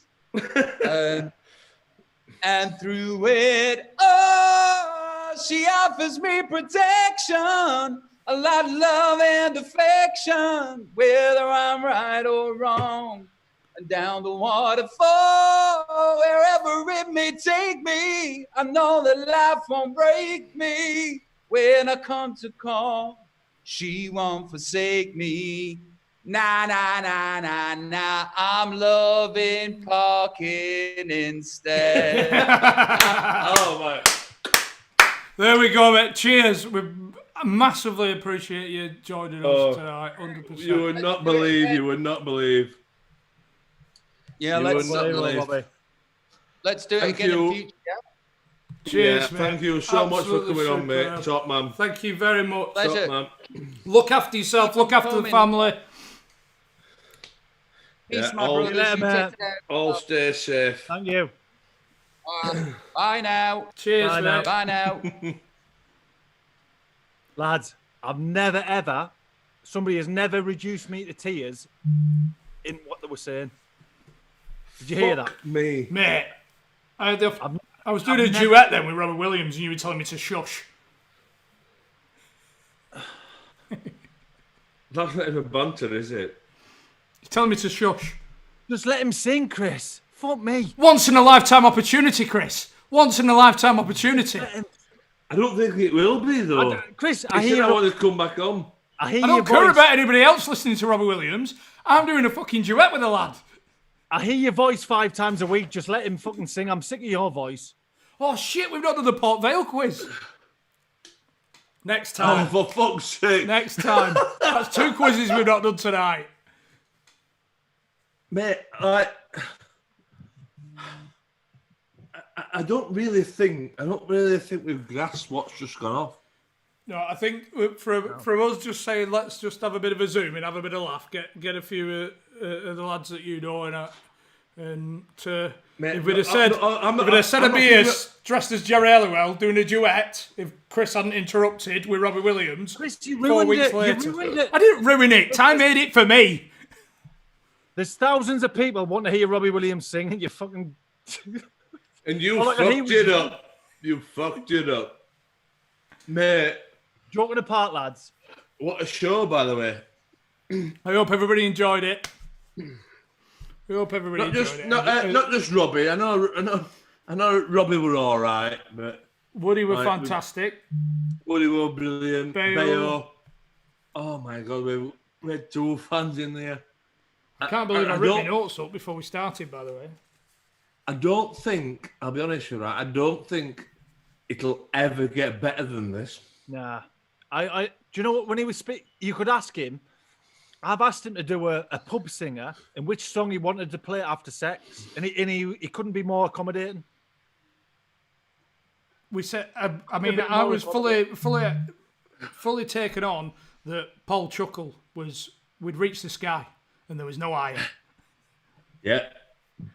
Well, Robbie's the been there. thing is, So right? next week, lads, God knows who it'll be. Next week we've got Jeff from Travis Perkins. He's a good lad. Next week. Cut this. Just end this whole thing. Next thing. Night live. Just end it. Next thing. There's only the Pope, isn't there? Only Pope we can get. We can get him on. I'll send No, the small signals out now. Anyway, we'll see you. We'll see you Saturday night. Yes. For, Thank you everybody for watching. We'll be back with a quiz on Saturday. Brian Dean tomorrow. I think it'll be late afternoon. Brian Dean. It's the but it'll be out first. It's tomorrow. the first time. It's the first time I've been looking forward to a debrief. I'll be honest with you. Cheers, everybody. Thanks for watching. We'll speak Jesus to you soon. fucking Christ. Take care. Stay safe, folks.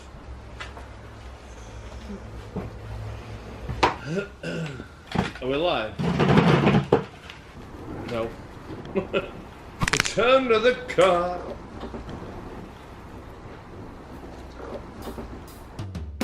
Under the cosh, under the cosh, it's under the cosh and friends. Oh, under the cosh, it's under the cosh, it's under the cosh and friends. Oh, week by week we take a peek at another guest, but it's a mystery. Oh, Kylie Minogue, no, Russell Crowe, oh, more likely a footballer that you don't know. So grab a beer and bring that cheer, 'cause it's time for Under the Cosh. And friends,